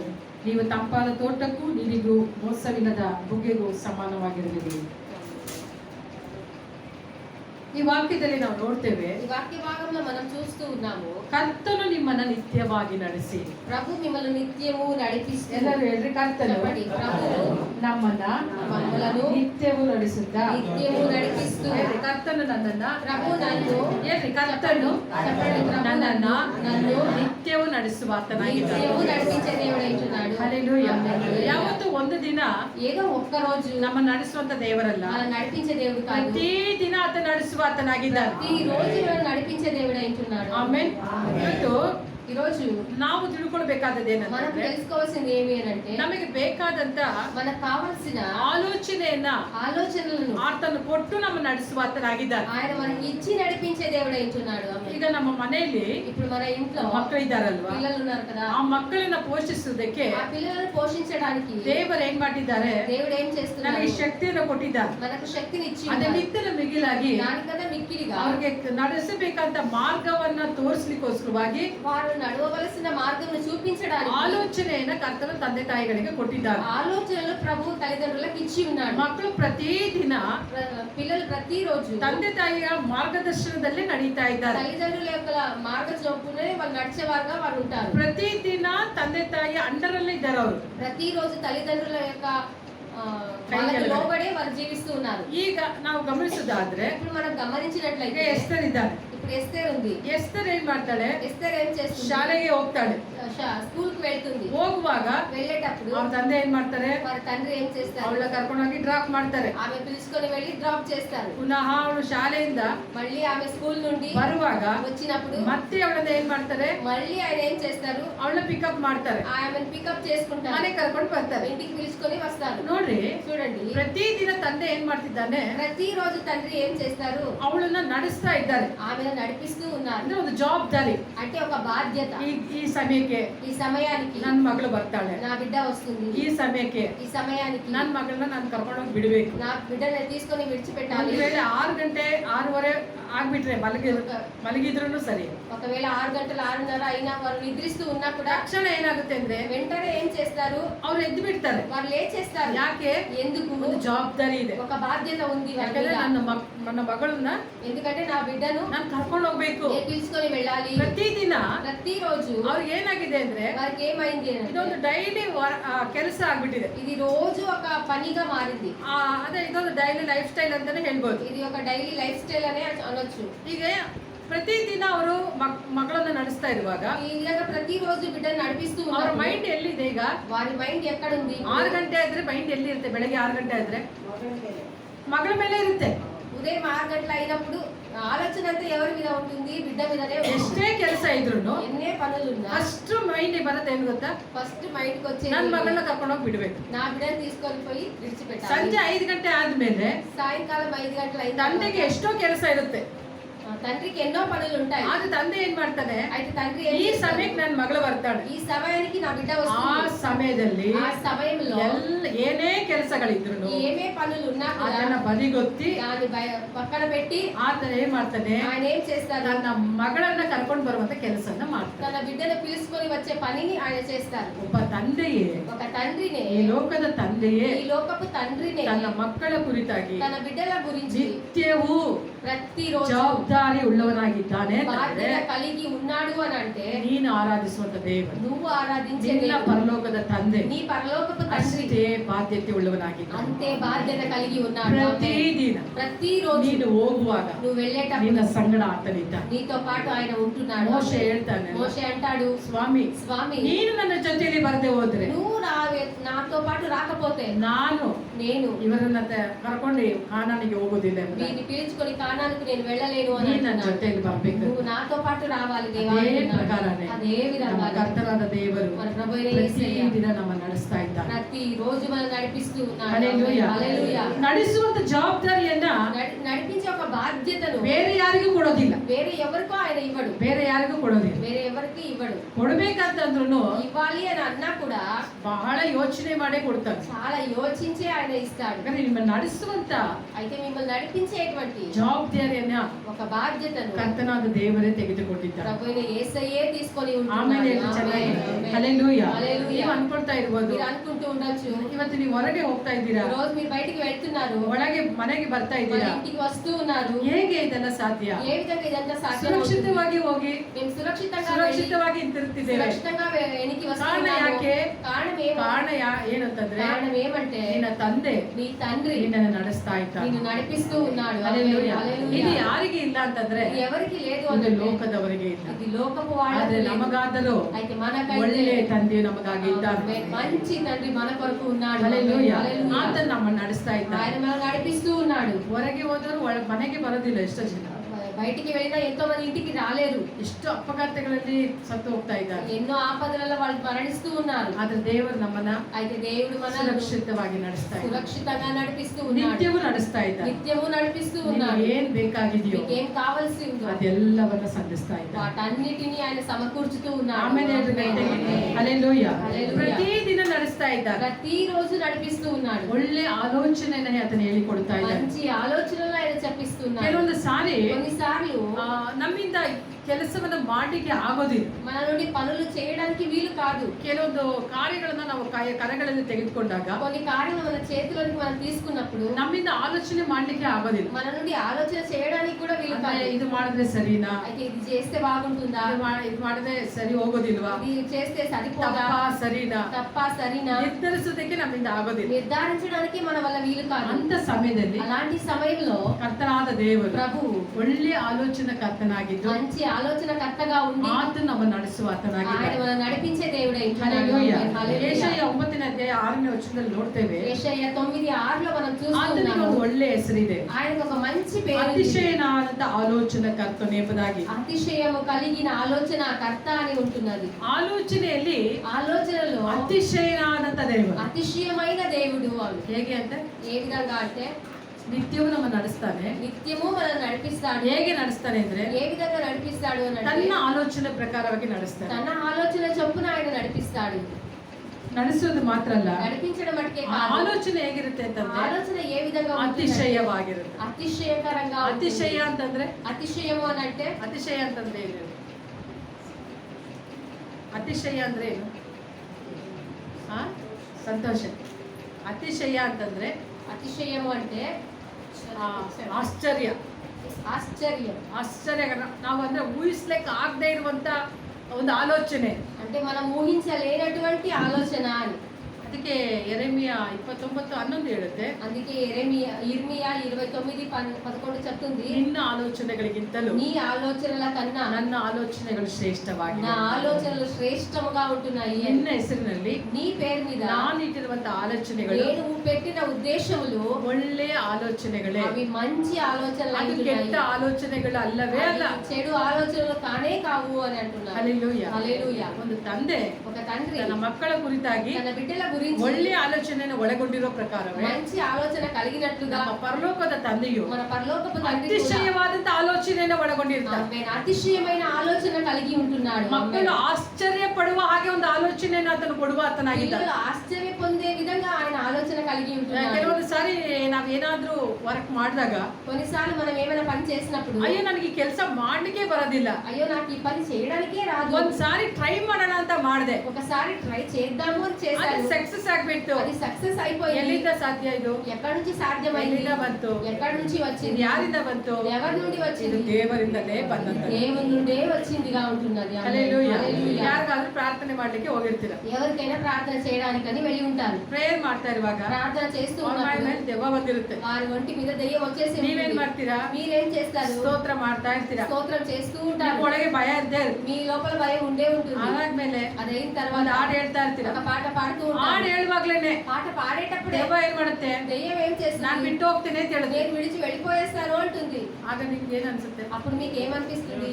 ನಾನ್ ಅನ್ಕೊಂಡೆ నేను అనుకున్నాను ಇದು ಹೋಗುತ್ತಾ ಇಲ್ವಾ ಅಂತ. ఇది పోతుందా లేదా అని. ಆದ್ರೆ ದೇವರು ಏನ್ ಮಾಡಿದ? అది దేవుడు ఏం చేశారు? ನಿನ್ನ ಕುರಿತಾಗಿ నీ గురించి ಉನ್ನತವಾದಂತ ಆಲೋಚನೆಯನ್ನು ಇಟ್ಟಿದ್ದಾರೆ. ఉన్నతమైన ఆలోచన కలిగి ఉన్నాడు కాబట్టి. ಹಲ್ಲೆಲೂಯಾ. హల్లెలూయా. ನಮ್ಮ ಪ್ರಾರ್ಥನೆಯಲ್ಲಿ మన ప్రార్థనలో ನಾವು ಪ್ರಾರ್ಥನೆ ಮಾಡ್ತೀವಲ್ವಾ, మనం ప్రార్థన చేస్తాం. ನಮ್ಮ ಆಲೋಚನೆ ಪ್ರಕಾರ మన ఆలోచన విధంగా ನಾವು ಪ್ರಾರ್ಥನೆ ಮಾಡಿದ್ರೆ నేను ದೇವ್ರೆ ప్రార్థన చేస్తే దేవా ದೆವ್ವ ಓಡೋಗ್ಬೇಕು దెయ్యములు వెళ్ళిపోవాలి ಅನ್ನೋದು ಚಿಕ್ಕ ಆಲೋಚನೆ. అనే అటువంటిది చిన్న ఆలోచన. ಅತಿಶಯವಾದಂತ ಆಲೋಚನೆ ಹೇಗಂದ್ರೆ, అతిశయమైన ఆలోచన ఏ విధంగా అంటే ದೇವ್ರೆ దేవా ನಾನು ಬಂದು ನಿಂತಿರುವಾಗ್ಲೇ నేను వచ్చి నిలబడిన వెంటనే ಆ ದೆವ್ವ ಬಿಟ್ಟು ಹೋಗ್ಬೇಕು. ఆ దెయ్యములు విడిచి వెళ్ళిపోవాలి. ಅದು ದೇವರ ಅತಿಶಯವಾದ ಆಲೋಚನೆ. అది దేవుని యొక్క అతిశయమైన ఆలోచన ఉంటున్నది. ಹಾಡು ಹೇಳ್ತಾ ಇರುವಾಗ್ಲೇ నేను పాట పాడుతూ ఉన్నప్పుడే ದೆವ್ವಗಳಿಂದ ಬಿಡುಗಡೆ ಆಗ್ತಾ ಇರ್ಬೇಕು. దెయ్యముల నుండి విడుదల పొందుతూ ಅದು ఉండాలి. ಅತಿಶಯವಾದಂತ ಆಲೋಚನೆ. అది అతిశయమైన ఆలోచన. అది ದೇವರ ಆ ರೀತಿಯಾದಂತ ಆಲೋಚನೆಯನ್ನ ನಿಮ್ಮ ಮೇಲೆ ಒಳಗೊಂಡಿದ್ದಾರೆ. దేవుడు ఆ విధమైన ఆలోచన మీ మీద ఆయన కలిగి ఉన్నాడు. ಹಲ್ಲೆಲೂಯಾ. హల్లెలూయా. ಅಂದ್ರೆ ಇವತ್ತು ನಾವೇನ್ ಮಾಡ್ತಿದ್ದೇವೆ ఈ ಅಂದ್ರೆ, రోజు మనం ఏం చేస్తున్నాము? ನಮ್ಮ ಆಲೋಚನೆಯನ್ನ ನಾವು ಹೆಚ್ಚಾಗಿ ನಾವು ತೆಗೆದುಕೊಳ್ತಾ మన ಇದ್ದೇವೆ. ఆలోచనలే మనం ఎక్కువగా మనం తీసుకుంటూ ಆದ್ರೆ ఉన్నాం. ದೇವರು ಹೇಳ್ತಾನೆ, అది దేవుడు ನಾನು అంటున్నాడు, ನಿನ್ನನ್ನು ನಿತ್ಯವಾಗಿ ನಡೆಸ್ತಾ ಇದ್ದೇನೆ. నేను నిత్యము మిమ్మల్ని ನನ್ನ నడిపిస్తున్నాను. ಅದ್ಭುತವಾದಂತ ಆಲೋಚನೆಯೊಟ್ಟಿಗೆ, నేను అద్భుతమైన ನನ್ನ ఆలోచనలతో, ಅತಿಶಯವಾದಂತ నా ಆಲೋಚನೆಯೊಟ್ಟಿಗೆ అతిశయమైన ఆలోచనలతో ಇವತ್ತು ನಿನ್ನನ್ನು ನಡೆಸ್ತಾ ಇದ್ದಾರೆ. ఈ రోజు నిన్ను నడిపిస్తూ ఉన్నాను. ಕೆಲವರಿಗೆ ಏನಾಗಿದೆ ಅಂತಂದ್ರೆ, కొంతమందికి ఏమైంది అని అంటే ಕುಟುಂಬದ ವಿಷಯದಲ್ಲಿ కుటుంబం విషయంలో ಒಳ್ಳೆ ಆಲೋಚನೆಗಳನ್ನ ನಾವು ಒಳಗೊಂಡಿರುವುದಿಲ್ಲ. మంచి ఆలోచనలు మనం కలిగి ఉండము. ಈಗ ನೋಡ್ರಿ, ನಮಗೆ ನಾವೇನ್ ಅನ್ಕೊಳ್ತೇವೆ ಅಂದ್ರೆ, మనం ఏమనుకుంటామనంటే ಕೆಲವು ಕುಟುಂಬದಲ್ಲಿ కొన్ని కుటుంబాలలో ಮನೆಯಲ್ಲಿ ಯಜಮಾನ ಇರೋದಿಲ್ಲ. ఇంట్లో యజమానుడు ఉండడు. ಮಕ್ಕಳಿಗೆ ತಂದೆ ಇರೋದಿಲ್ಲ, ఇంట్లో పిల్లలకు తండ్రి ఉండడు ಇಲ್ಲ ತಾಯಿ ಇರೋದಿಲ್ಲ. లేదా తల్లి ఉండదు. ಮಕ್ಳು ಏನ್ ಹೇಳ್ತಾರೆ, పిల్లలు ఏమంటారు, ನಮಗೆ ಅಪ್ಪ ಅಮ್ಮ ಇದ್ದಿದ್ರೆ, మాకు తల్లిదండ్రులు ఉండి ಇಲ್ಲ ఉండింటే, ನನಗೆ ಅಪ್ಪ ಇದ್ದಿದ್ರೆ, లేదా నాకు తండ్రి ఉండింటే ನನಗೆ ಒಳ್ಳೆ ಆಲೋಚನೆ ಹೇಳ್ಕೊಡ್ತಾ ಇದ್ರು, నాకు మంచి ఆలోచన చెప్పించేవాళ్ళు, ನನಗೆ ಒಳ್ಳೆ ಒಂದು ಏನಂತಾರೆ ಒಂದು ಒಳ್ಳೆ ವರನನ್ನ ನೋಡಿ ಮದುವೆ ಮಾಡ್ತಾ ಇದ್ರು, నాకు మంచి వరుణ్ణి చూసి పెళ్లి చేసి ಇಲ್ಲ ఇచ్చేవాళ్ళు, ನನ್ನ ತಂದೆ ಇದ್ದಿದ್ರೆ లేదా నా తండ్రి ಒಂದು ఉండి ಒಳ್ಳೆ ವಿದ್ಯಾಭ್ಯಾಸದಲ್ಲಿ ನನ್ನನ್ನ ನಡೆಸ್ತಿದ್ರು, నేను మంచి ఒక చదువులో నన్ను నడిపించేవాడు. ಆ ರೀತಿಯಾಗೆಲ್ಲ ಆಲೋಚನೆ ఆ ಮಾಡಿ. విధంగా అంతా పిల్లలు ఆలోచిస్తూ ఉంటారు. ಆದ್ರೆ అయితే ದೇವರ ವಾಕ್ಯ ಹೇಳುತ್ತೆ, దేవుని వాక్యం సెలవిస్తుంది, ದೇವರು ಮಾತ್ರನೇ దేవుడు మట్టుకే ಉನ್ನತವಾದಂತ ಆಲೋಚನೆಯನ್ನ ఉన్నతమైన ఆలోచన ನಮ್ಮ ಕುರಿತಾಗಿ ಆತನು ಒಳಗೊಂಡಿರುವ మన గురించి ఆయన కలిగిన దేవుడే అంటున్నాడు. ಇವತ್ತು ನನಗೋಸ್ಕರವಾಗಿ, ఈ రోజు నా కొరకు, ನನ್ನ ಕುಟುಂಬಕ್ಕೋಸ್ಕರವಾಗಿ, నా కుటుంబము ಇಲ್ಲ కొరకు, ನನ್ನ ವಿವಾಹದ ವಿಷಯವಾಗಿ, లేదా నా వివాహం ಇಲ್ಲ విషయంలో, ನನ್ನ ಮಕ್ಕಳ ಭವಿಷ್ಯತ್ತಿನ ವಿಷಯವಾಗಿ లేదా నా పిల్లల భవిష్యత్తు గురించి ಯಾರು ಒಳ್ಳೆ ಆಲೋಚನೆಯನ್ನು ಹೇಳ್ತಾರೆ ಎಂಬುದಾಗಿ ఎవరు మంచి ఆలోచన చెప్తారు అని ನಾವು చెప్పేసి ಮನುಷ್ಯರನ್ನು ಹುಡುಕಿ ಹೋಗುವಂತ ಅಗತ್ಯತೆ ಇಲ್ಲ. మనం మనుషులను వెతికి వెళ్ళనవసరం లేదు. ಮನುಷ್ಯರು ಕೊಡುವಂತ ಆಲೋಚನೆಗಳಿಗಿಂತಲೂ, మనుషులు ఇచ్చే ఆలోచనల కన్నా, ಮನುಷ್ಯರು ಕೊಡುವಂತ ಕೌನ್ಸಿಲಿಂಗ್ ಗಿಂತಲೂ, మనుషులు ఇచ్చే కౌన్సిలింగ్ కన్నా, ನಮ್ಮ ದೇವರು ಕೊಡುವಂತ ಕೌನ್ಸಿಲಿಂಗ್ ಇದೆಯಲ್ಲ, మన దేవుడు ఇచ్చే కౌన్సిలింగ్ ఉంది ಅದು కదా, ಉನ್ನತವಾದಂತ ಕೌನ್ಸಿಲಿಂಗ್ ಆಗಿದೆ. అది ఉన్నతమైన కౌన్సిలింగ్ అయ్యున్నది. ಹಲ್ಲೆಲೂಯಾ. హల్లెలూయా. ನಮ್ಮ ಮಕ್ಕಳ ಕುರಿತಾಗಿ నీ బిడ్డల గురించి ಆತನು ಉನ್ನತವಾದಂತ ಆಲೋಚನೆಗಳನ್ನ ಆತನು ಒಳಗೊಂಡವನಾಗಿದ್ದಾನೆ. ఆయన ఉన్నతమైన ఆలోచన కలిగిన వ్యక్తిగా ఆయన ఉంటున్నాడు. ಹಾಗಾಗಿ అందుని బట్టి ನಿನ್ನ ಜೊತೆಯಲ್ಲಿರುವಂತ ದೇವರು ಯಾರೆಂಬುದಾಗಿ నీతో పాటు ఉండే దేవుడు ఎవరు అనేది ನೀವು ಅರಿತವರಾಗಿರ್ಬೇಕು. మీరు తెలుసుకునే ಆತನು వారుగా ಯಾರು? ఉండాలి. ఆయన ఎవరు? ಆತನ ಆಲೋಚನಾ ಕರ್ತನಾಗಿದ್ದಾನೆ. ఆయన ఆలోచనకర్త అయింటున్నాడు. ಆಮೇಲೆ ಹೇಳ್ರಿ, ಆಮೆನ್. ಹಲ್ಲೆಲೂಯಾ. ಹಲ್ಲೆಲೂಯಾ. ಎರಡನೇ ಭಾಗದಲ್ಲಿ ನೋಡ್ತೇವೆ, మనం రెండవ భాగంలో మనం ಮಹಾ చూస్తున్నాము. ಬರಗಾಲದಲ್ಲಿ ಆತನ ಪೋಷಿಸುವನು. కరువు కాలమందు ఆయన మనల్ని పోషిస్తాడు. ಬರಗಾಲದಲ್ಲಿ ಪೋಷಿಸುವಂತದ್ದು ಅಂತಂದ್ರೆ ಏನರ್ಥ? కరువు కాలంలో మనల్ని పోషించడం అంటే ఏమని అర్థం అంటే, ನಾವು ಅನ್ಕೊಳ್ತೇವೆ మనం అనుకుంటాము ಊಟ, భోజనము, ನೀರು, నీళ్లు, ಇದೆರಡು ಇದ್ರೆ ఇవి రెండు ఉంటే ಸಮೃದ್ಧಿ ಅಂತ ಅನ್ಕೊಳ್ತೇವೆ. సమృద్ధి అని మనం అనుకుంటాము. ಇವೆರಡು ಇದ್ರೆ ఇవి రెండు ఉంటే ಬರಗಾಲ ಇಲ್ಲ ಅಂತ. శ్రమకాలం మనకు ఉండదు అని ಅದು అంటాము. ಅಲ್ಲ. అది కాదు. ದೇವರ ವಾಕ್ಯದ ನೋಡ್ತೇವೆ, దేవుని వాక్యంలో మనం చూస్తున్నాము, ನಿನ್ನ ಆತ್ಮವನ್ನ నీ ఆత్మ ಬರಗಾಲದಿಂದ ನಾನು ತಪ್ಪಿಸ್ತೇನೆ ಅಂತ. శ్రమకాలం నుండి నేను తప్పిస్తాను అని. ಅಂದ್ರೆ ಏನ ಅಂತ ಅರ್ಥ ಅಂತಂದ್ರೆ, అంటే ఏమని అర్థం అంటే, ಇವತ್ತು ఈ రోజు ನಾವು మనము ಯಾವುದನ್ನ ಅಂದ್ರೆ ಇವತ್ತು ಈ ಲೋಕದಲ್ಲಿ ಜನರಿದ್ದಾರೆ, ఈ లోకంలో జనులు ఉన్నారు, ಅವರಿಗೆ ನಡೆಯದೇ ಇರುವಂತ ಕಾರ್ಯಗಳನ್ನ, వారికి జరగనటువంటి కార్యములు, ಒಳ್ಳೆ ಕಾರ್ಯಗಳನ್ನ మంచి కార్యములు ಕರ್ತನು ನಮ್ಮ ಲೈಫ್ ಅಲ್ಲಿ ಮಾಡಿರ್ತಾರೆ. మన జీవితం పట్ల ఆయన జరిగించి ఉంటారు. ನಮ್ಮ ಮಕ್ಕಳ ವಿಷಯದಲ್ಲಿ ಆಗಿರ್ಬೋದು, మన పిల్లల విషయంలో కావచ్చు, ನಾವು ಅನ್ಕೊಳ್ತೇವೆ మనం ನನ್ನ అనుకుంటాము ಮಕ್ಕಳನ್ನ ಇದೇ ಕಾಲೇಜ್ ನಲ್ಲಿ ನಾನು ಓದಿಸ್ಬೇಕು ಅಂತ నా ಹೇಳ್ತೀನಿ. పిల్లలని ఇదే కాలేజ్ లో చదివించాలి అని అనుకుంటాము. ಆದ್ರೆ ಲೋಕದವ್ರಿಗೆ ಏನಾಗುತ್ತೆ, అయితే లోకపు వాళ్ళకి ఏమవుతుంది, ಅವ್ರಿಗೆ ಆ ಚಾನ್ಸ್ ಮಿಸ್ ಹೋಗುವಂತ ಚಾನ್ಸ್ ಮಿಸ್ ಆಗ್ಬಿಡುತ್ತೆ. ఆ ఒక ఛాన్స్ లోకపు వాళ్ళకు మిస్ అయిపోతుంది. ಆದ್ರೆ ನಮಗ ಆ ರೀತಿ ಆಗಲ್ಲ. అయితే మనకు ఆ విధంగా కాదు. ಕರ್ತನು ಹೇಳ್ತಾನೆ, ప్రభు అంటారు, ಬರಗಾಲದಲ್ಲಿ ನಾನು ನಿನ್ನನ್ನು ಪೋಷಿಸ್ತೇನೆ. శ్రమ కాలమందు కూడా నేను పోషిస్తాను ಎಲ್ಲಿ అంటున్నాడు. ಚಾನ್ಸ್ ಸಿಗಲ್ಲ ಅಂತ ಹೇಳ್ತೇನೋ, ఎక్కడైతే ఛాన్స్ ಅಲ್ಲಿ దొరకదు ಚಾನ್ಸ್ ಸಿಗುವಂತೆ ಆತನು ಮಾಡುವ అక్కడ ಆತನಾಗಿದ್ದಾನೆ. ఛాన్స్ దొరికేటట్లు ఆయన చేసే దేవుడు. ಆಮೇಲೆ ఆమేన్. ಹಲ್ಲೆಲೂಯಾ. హల్లెలూయా. ಅನೋಕನ ವಿಷಯದಲ್ಲಿ ಒಂದ್ಸಾರಿ అనొక విషయంలో ఒకసారి ನಾವು ಶಿವಮೊಗ್ಗ ಕಾಲೇಜಲ್ಲಿ ಸೇರಿಸುವಾಗ మేము ಶಿವಮೊಗ್ಗ కాలేజ్ లో చేర్పించడానికి ನಾಗಪ್ಪ ಶೆಟ್ಟಿ ಕಾಲೇಜ್ ನಲ್ಲಿ ಸೀಟ್ ಸಿಗೋದು ಬಹಳ ಕಷ್ಟ. నాగప్ప శెట్టి కాలేజ్ లో సీట్ దొరకడం అనేది చాలా అసాధ్యము. ಅಲ್ಲಿ ಇದ್ದಿದ್ದು 2 ಸೀಟ್ ಮಾತ್ರ. అక్కడ ఉన్నింది 2 సీట్లు మటుకే. ಅಲ್ಲಿ ಒಬ್ಬ ಹುಡುಗ ರ್ಯಾಂಕ್ ಸ್ಟೂಡೆಂಟ್ ಬಂದಿದ್ದಾನೆ. అక్కడ ఒక పిల్లోడు ర్యాంక్ స్టూడెంట్ వచ్చి ఉన్నాడు. ನಮ್ಮ ಹುಡುಗನ ಹತ್ರ ಹಣನೂ ಇದೆ, వారి దగ్గర డబ్బు కూడా ఉంది. ನಾನೋಕನ ಇದ್ದಾನೆ, అనోకు కూడా అక్కడ ఉన్నాడు. ಅವನ ಹತ್ರ ಹಣನೂ ಇಲ್ಲ, మా దగ్గర డబ్బు కూడా లేదు, ಒಳ್ಳೆ ಮಾರ್ಕ್ಸ್ ಇಲ್ಲ, మంచి మార్క్స్ కూడా లేదు. ನಾವಿಬ್ರು ನಿಂತಿದ್ದೇವೆ. మేమిద్దరం నిలబడి ఉన్నాము. ಅಡ್ಮಿಷನ್ ನಡೀತಾ ಇದೆ, అడ్మిషన్ జరుగుతూ ఉంది. ಕೊನೆಯ ಚಾನ್ಸ್, చివరి ఛాన్స్. ಇವನೇನೋ ಹೇಳ್ತಿದ್ದಾನೆ, ఈయన ఏమంటున్నాడు, ನನಗೆ ಇದೇ ಕಾಲೇಜಲ್ಲೇ ಸೀಟ್ ಬೇಕು, నాకు ఇదే కాలేజ్ లోనే సీట్ కావాలి. ಅಲ್ಲಿ అక్కడ ಒಂದು ಕಾರ್ಯವನ್ನ ಕರ್ತನು ಮಾಡಿದ. ఒక కార్యమును ప్రభు జరిగించారు. ಅಲ್ಲಿ ಕರ್ತನು ಏನ್ ಮಾಡಿದ ಅಂದ್ರೆ, అక్కడ ప్రభు ఏం చేశారు ಆ అంటే, ಪ್ರಿನ್ಸಿಪಾಲ್ ಒಟ್ಟಿಗೆ ಮಾತನಾಡಿದ. ఆ ప్రిన్సిపల్ తో మాట్లాడి ಇವನ ఉన్నారు. ಹತ್ರ ಹಣ ಇದೆ, వీరి దగ్గర డబ్బు ఉంది, ವಿದ್ಯಾಭ್ಯಾಸ ಇದೆ, మంచి చదువు ఉంది, ಇವನಿಗೆ ಎಲ್ಲಿ ಬೇಕಾದ್ರೂ ಸೀಟ್ ಸಿಗುತ್ತೆ. వీనికి ఎక్కడైనా సీట్ దొరుకుతుంది. ಆದ್ರೆ ಇವನಿಗೆ అయితే వీనికి ಹೊರಗಡೆ ಹೊರಗಡೆ ಸಿಗೋದು ಬಹಳ ಕಷ್ಟ ಇದೆ. బయట దొరకడం అనేది చాలా తక్కువ. ಹಾಗಾಗಿ అందుని బట్టి ಅವರು ಆಲೋಚನೆ ಮಾಡಿ వారు మంచి ఆలోచన చేసి ಹನೋಕನಿಗೆ ಆ ಕಾಲೇಜಲ್ಲಿ ಸೀಟ್ ఆ ಸಿಗುವಂತೆ ಮಾಡಿ. కాలేజ్ లో సీట్ దొరికేటట్లు చేశారు. ನಾವು ಅನ್ಕೊಂಡ್ವಿ మేము అనుకున్నాము ನಮಗೆ ಅಲ್ಲಿ ಸೀಟ್ ಸಿಗಲ್ಲ ಅಂತ. మాకు అక్కడ సీట్ దొరకదు ಯಾಕಂದ್ರೆ అని. ಹಣ ಕಟ್ಲಿಕ್ಕೂ ನಮ್ಮ ಹತ್ರ ಹಣ ಇಲ್ಲ. ఎందుకంటే డబ్బు కట్టడానికి కూడా మా దగ్గర డబ్బు లేదు. ಅದು ದೇವರು ಏನ್ ಮಾಡಿದ అయితే దేవుడు ఏం చేశారు ಅದರ అంటే ಉನ್ನತವಾದಂತ ಆಲೋಚನೆಯನ್ನು ಒಳಗೊಂಡಿದೆ. ఆయన ఉన్నతమైన ఆలోచన కలిగి ಎಲ್ಲಿ ఉన్నాడు. ಸೀಟ್ ಸಿಗಲ್ಲ ಅಂತ ಅನ್ಕೊಳ್ತೀವೋ ఎక్కడైతే సీట్ దొరకదు అని మేము ಆ అనుకున్నామో ಬರಗಾಲದ ಪ್ರದೇಶದಲ್ಲಿ ఆ క్షామకాలపు పరిస్థితులలో ಕರ್ತನಾದ ದೇವರು ప్రభు ತನ್ನ ಆಲೋಚನೆ ಮುಖಾಂತರವಾಗಿ తన ఆలోచన చొప్పున ನಮ್ಮನ್ನ ಪೋಷಿಸುವ ಆತನಾಗಿದ್ದಾನೆ. మనల్ని పోషించే దేవుడు అయితున్నాడు. ಹಲ್ಲೆಲೂಯಾ. హల్లెలూయా. ನಿಮ್ಮ ಜೀವಿತಗಳಲ್ಲಿ ಇದನ್ನು ನೋಡಿರ್ಬೋದು. మీ జీవితంలో ఇది చూసి ಈ ఉండొచ్చు. ಲೋಕದಲ್ಲಿ ఈ లోకంలో ವ್ಯಾಪಾರವನ್ನೇ ಮಾಡ್ತಾ ಇರ್ತಾರೆ. ఒక వ్యాపారమునే చేస్తూ ఉంటారు. ಲೋಕದವರು ವ್ಯಾಪಾರ ಮಾಡ್ತಾ ಇರ್ತಾರೆ. లోకపు వాళ్ళు వ్యాపారం చేస్తూ ನಮ್ಮ ఉంటారు. ಕ್ರೈಸ್ತ ಮಕ್ಕಳು ವ್ಯಾಪಾರ ಮಾಡ್ತಾ ಇರ್ತಾರೆ. క్రైస్తవ బిడ్డలు వ్యాపారం ಅಲ್ಲಿ చేస్తూ ವ್ಯತ್ಯಾಸ ఉంటారు. ಏನು ಗೊತ್ತಾ? అక్కడ వ్యత్యాసం ఏం ಕ್ರೈಸ್ತ తెలుసా? ಮಕ್ಕಳು ವ್ಯಾಪಾರ ಮಾಡುವಾಗ క్రైస్తవ బిడ్డలు వ్యాపారం చేస్తూ ఉన్నప్పుడు ವ್ಯಾಪಾರ ಯಾವತ್ತಿಗೂ ಡೌನ್ ಆಗೋದಿಲ್ಲ. ఎప్పటికీ అది డౌన్ అనేది కాదు. ನಾನು 100% ಹೇಳ್ತೇನೆ. నేను 100% చెప్తాను. ಯಾಕೆಂದ್ರೆ ఎందుకు అని అంటే ಅಲ್ಲಿ అక్కడ ನಮ್ಮ ಕರ್ತನಾದ ದೇವರು ప్రభు అయిన యేసయ్య ಆತನು ಕಾರ್ಯ ಮಾಡುವ ಆತನಾಗಿದ್ದಾನೆ. ఆయన కార్యం జరిగించే దేవుడు అయినాడు. ಎಲ್ಲಿ ವ್ಯಾಪಾರ ಇಲ್ಲ ಅಂತ ಹೇಳ್ತೀವೋ, ఎక్కడైతే వ్యాపారం లేదు అని మనం ಎಲ್ಲಿ అంటామో, ಬರಗಾಲ ಇದೆ ಅಂತ ಹೇಳ್ತಾರೆ, ఎక్కడ క్షామకాలం ఉంది అని ಅದೇ మనం అంటామో, ಪ್ರದೇಶದಲ್ಲಿಯೇ అదే ನಮ್ಮ ప్రాంతంలో ಕ್ರೈಸ್ತ ಮಕ್ಕಳು మన క్రైస్తవ బిడ్డలు ಅಂಗಡಿನ ಹಾಕಿದ್ರು, అంగడి వేసిన ಹೋಟೆಲ್ ಹಾಕಿದ್ರು, ಹೋಟೆಲ್ వేసిన ಏನೇ ವ್ಯಾಪಾರನ ఏవే ಆರಂಭಿಸಿದ್ರು, వ్యాపారం ಕರ್ತನಾದ ప్రారంభించిన ದೇವರು ప్రభు ಅಲ್ಲಿ ಅಭಿವೃದ್ಧಿಯನ್ನು ಆತನು ಕೊಡುವ ಆತನಾಗಿದ್ದಾನೆ. ఆయన అభివృద్ధిని ఇచ్చే దేవుడు అంటున్నాడు. హల్లెలూయా. ಎಲ್ಲ ಹೇಳ್ತಾರಲ್ಲ, అందరూ అంటారు కదా ಭದ್ರಾವತಿಯಲ್ಲಿ భద్రావతిలో ವ್ಯಾಪಾರ ಆಗೋದಿಲ್ಲ, వ్యాపారం జరగదు, ಉಜ್ಜಿನಿಪುರದಲ್ಲಿ ವ್ಯಾಪಾರ ಆಗೋದಿಲ್ಲ, శ్రీపురంలో వ్యాపారం జరగదు. ಎಲ್ಲ ಕಡೆ ಹೋಟೆಲ್ ಇರ್ಬೋದು, అన్ని వైపులా హోటల్ ఉండొచ్చు, ಎಲ್ಲ ಹೋಟೆಲ್ ನಡೆಸ್ತಾ ಇರ್ಬೋದು, అందరూ హోటల్ నడిపిస్తూ ఉండొచ్చు, ಎಲ್ಲರ ಅಂಗಡಿಗಳನ್ನ ಇಟ್ಟಿರ್ಬೋದು. అందరూ అంగడిలు పెట్టి ಅವರೆಲ್ಲರ ಮಧ್ಯದಲ್ಲಿ వారందరి ನೀವು మధ్యలో ವಿಶೇಷವಾದವರು. మీరు విశేషమైన ದೇವರು వారు. ಹೇಳ್ತಿದ್ದಾನೆ, ఎందుకంటే దేవుడు ನಿನ್ನ సెలవిస్తూ ఉన్నాడు, ಮರುಭೂಮಿಯಲ್ಲಿ ನಾನು ನಿನ್ನನ್ನು ಪೋಷಿಸ್ತೇನೆ ಎಂಬುದಾಗಿ, నిన్ను క్షామ కాలంలో కూడా నేను పోషిస్తాను, ಬರಗಾಲದಲ್ಲಿ ನಾನು ನಿನ್ನನ್ನು ಪೋಷಿಸ್ತೇನೆ ಎಂಬುದಾಗಿ. క్షామ కాలం అందు కూడా నేను పోషిస్తాను అని అంటున్నాడు. ಬರಗಾಲ ನಿಮಗೆ ಇರುವುದಿಲ್ಲ. క్షామ కాలం అనేది మీకు ఉండదు అని అంటున్నాడు. ಹಲ್ಲೆಲೂಯಾ. హల్లెలూయా. ಲೋಕದವರಿಗೆ ಬೇಕಾದ್ರೆ లోకపు వాళ్ళకి కావాలంటే ವ್ಯಾಪಾರ ಕೈ ಕೊಡಬಹುದು, వ్యాపారం ಆದ್ರೆ చేయొచ్చు. ದೇವರ ಮಕ್ಕಳಿಗೆ అయితే దేవుని బిడ్డలకు ವ್ಯಾಪಾರ ಯಾವತ್ತೂ ಕೈ ಬಿಡುವುದೇ ಇಲ್ಲ. వ్యాపారం ఎప్పుడు చేయి విడిచిపెట్టదు. ಹಲ್ಲೆಲೂಯಾ. ಹಲ್ಲೆಲೂಯಾ. ಯಾವ ಕೆಲಸ ಮಾಡ್ತಾ ಇದ್ರು ಸರಿ, ఏ పనులు చేస్తూ ఉన్నా సరే ಒಂದು ತಿಳ್ಕೊಳ್ರಿ, ఒకటి ನೀವು తెలుసుకోండి, ದೇವರ ಮಕ್ಕಳಾಗಿದ್ದೀರಿ. మీరు దేవుని బిడ్డలైంటున్నారు. ಹಲ್ಲೆಲೂಯಾ. హల్లెలూయా. ನೀವು ದೇವರ ಮಕ್ಕಳಾಗಿದ್ದೀರಿ. మీరు దేవుని బిడ్డలైంటున్నారు. ಲೋಕದವರಿಗೂ ನಿಮಗೂ ಬಹಳ ವ್ಯತ್ಯಾಸ ಇದೆ. లోకపు వాళ్ళకు మీకు చాలా వ్యత్యాసం ఉంది. ಕರ್ತನ ಹೇಳ್ತಾನೆ, ప్రభు అంటారు, ನಾನು ನಿನಗೆ ಕೊಡ್ತೇನೆ. నేను మీకు ఇస్తాను అని ಮಳೆಗಾಲ చెప్పేసి. ಬರ್ತಾ ಇದೆ, వర్షాకాలం రానైంటుంది, ಬಾಬುಗೆ ಯೋಚನೆ ಆಗ್ತಾ ಇದೆ, బాబుకి యోచన అవుతూ ఉంది, ಇನ್ನು ಮುಂದೆ ಕೆಲಸ ಡೌನ್.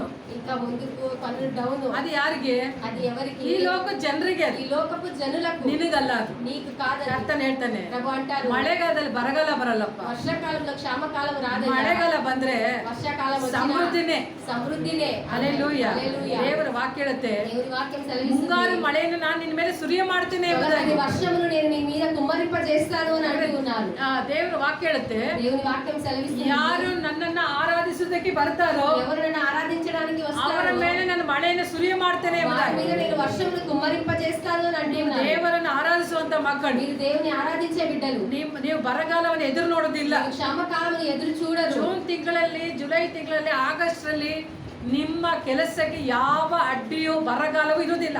జూన్ నెలలో, జూలై నెలలో, ఆగస్ట్ నెలలో మీ యొక్క పనులకు ఏ అడ్డంకులు కూడా ఉండవు.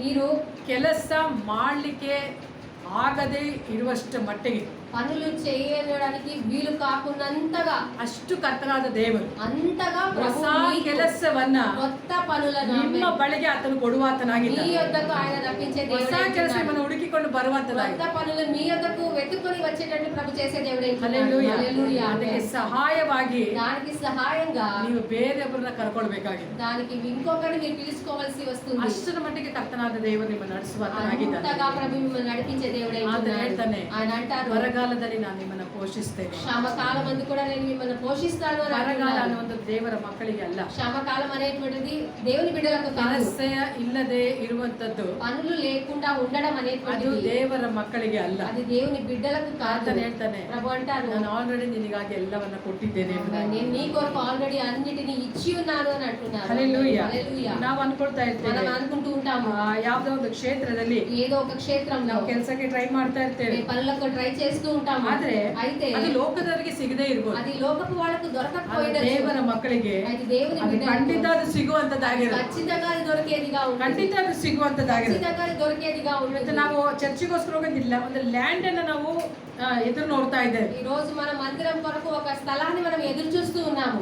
ಕೆಲವರು ಹೇಳ್ತಾರಲ್ಲ, కొంతమంది అంటారు కదా, ಇವರು ಲ್ಯಾಂಡ್ ಅನ್ನ ತಗೊಳಕ್ ಆಗೋದಿಲ್ಲ, వీరు స్థలమును కొనుక్కోలేరు, ಇವ್ರಿಗೆ ಅಷ್ಟು ಸಾಮರ್ಥ್ಯ ಇಲ್ಲ, వీళ్ళకంత సామర్థ్యము లేదు. ಆದ್ರೆ అయితే ದೇವರು ಹೇಳ್ತಾನೆ, దేవుడు అంటారు ಸಾಧ್ಯವಿಲ್ಲ ಎಂಬ ಬರಗಾಲವನ್ನ, సాధ్యము కాదు అనేటువంటి క్షమ ನಾನು కాలాన్ని ಆಲ್ರೆಡಿ ಶಿಲುಬೆಯಲ್ಲಿ ನಾನು ತೆಗೆದಾಕಿದ್ದೇನೆ, ఆల్రెడీ సిలువలో తీసివేసి ನಾನು ఉన్నాను. ತೆಗೆದಾಕಿದ್ದೇನೆ. నేను తీసివేసి ఉన్నాను. ನೀನು ಅನ್ಕೊಳ್ಳದೆ ಇರುವಷ್ಟರ ಮಟ್ಟಿಗೆ నువ్వు అనుకోనంతగా ಲ್ಯಾಂಡ್ ಅನ್ನ ಕರ್ತನಾದ ದೇವರು ನಮಗೆ ಕೊಡುವಾತನಾಗಿದ್ದ. ఆ ఒక స్థలమును ప్రభు మనకి ఇచ్చే దేవుడు ಆಮೇಲೆ అంటున్నారు. ఆమేన్. ಹಲ್ಲೆಲೂಯಾ. హల్లెలూయా. ಆತನು ಹೇಳ್ತಾನೆ, ఆయన అంటున్నారు, ನಾವು ಯಾವ ಪ್ಲೇಸ್ ಅನ್ನ మనం ఏ స్థలాన్ని ನಾವು ಕೊಂಡುಕೊಳ್ಳಿಕ್ಕೆ ಆಗೋದಿಲ್ಲ ಅಂತ ಅನ್ಕೊಂತಾ మనం ಇದ್ದೀವಿ, కొనుక్కోవడానికి వీలు కాదు అని మనం అనుకుంటూ ఉన్నాము. ಅದು ದೇವರು ಹೇಳ್ತಾನೆ, అది దేవుడు అంటున్నారు, ಆಗೋದಿಲ್ಲ ಎಂಬ ಬರಗಾಲ ನಿನ್ನ ಮೈಂಡ್ ಅಲ್ಲಿ ಇದೆಯಲ್ಲ, కాదు అనేటువంటి క్షామకాలము నీ మైండ్ లో ఉంది కదా, ಆದ್ರೆ అయితే ನಾನು ಅದನ್ನ నేను దాన్ని ಸಮೃದ್ಧಿಯಾಗಿ ಮಾರ್ಪಡಿಸ್ತೇನೆ. సమృద్ధిగా మార్చనైతున్నాను. ఆ బరగాల ಅಲ್ಲಿ ఇರೋದಿಲ್ಲ. ఆ క్షామకాలం అనేటువంటిది నీలో ఉండదు. ಇವತ್ತು ನಮ್ಮ ಆಲಯಕ್ಕೆ ಒಂದು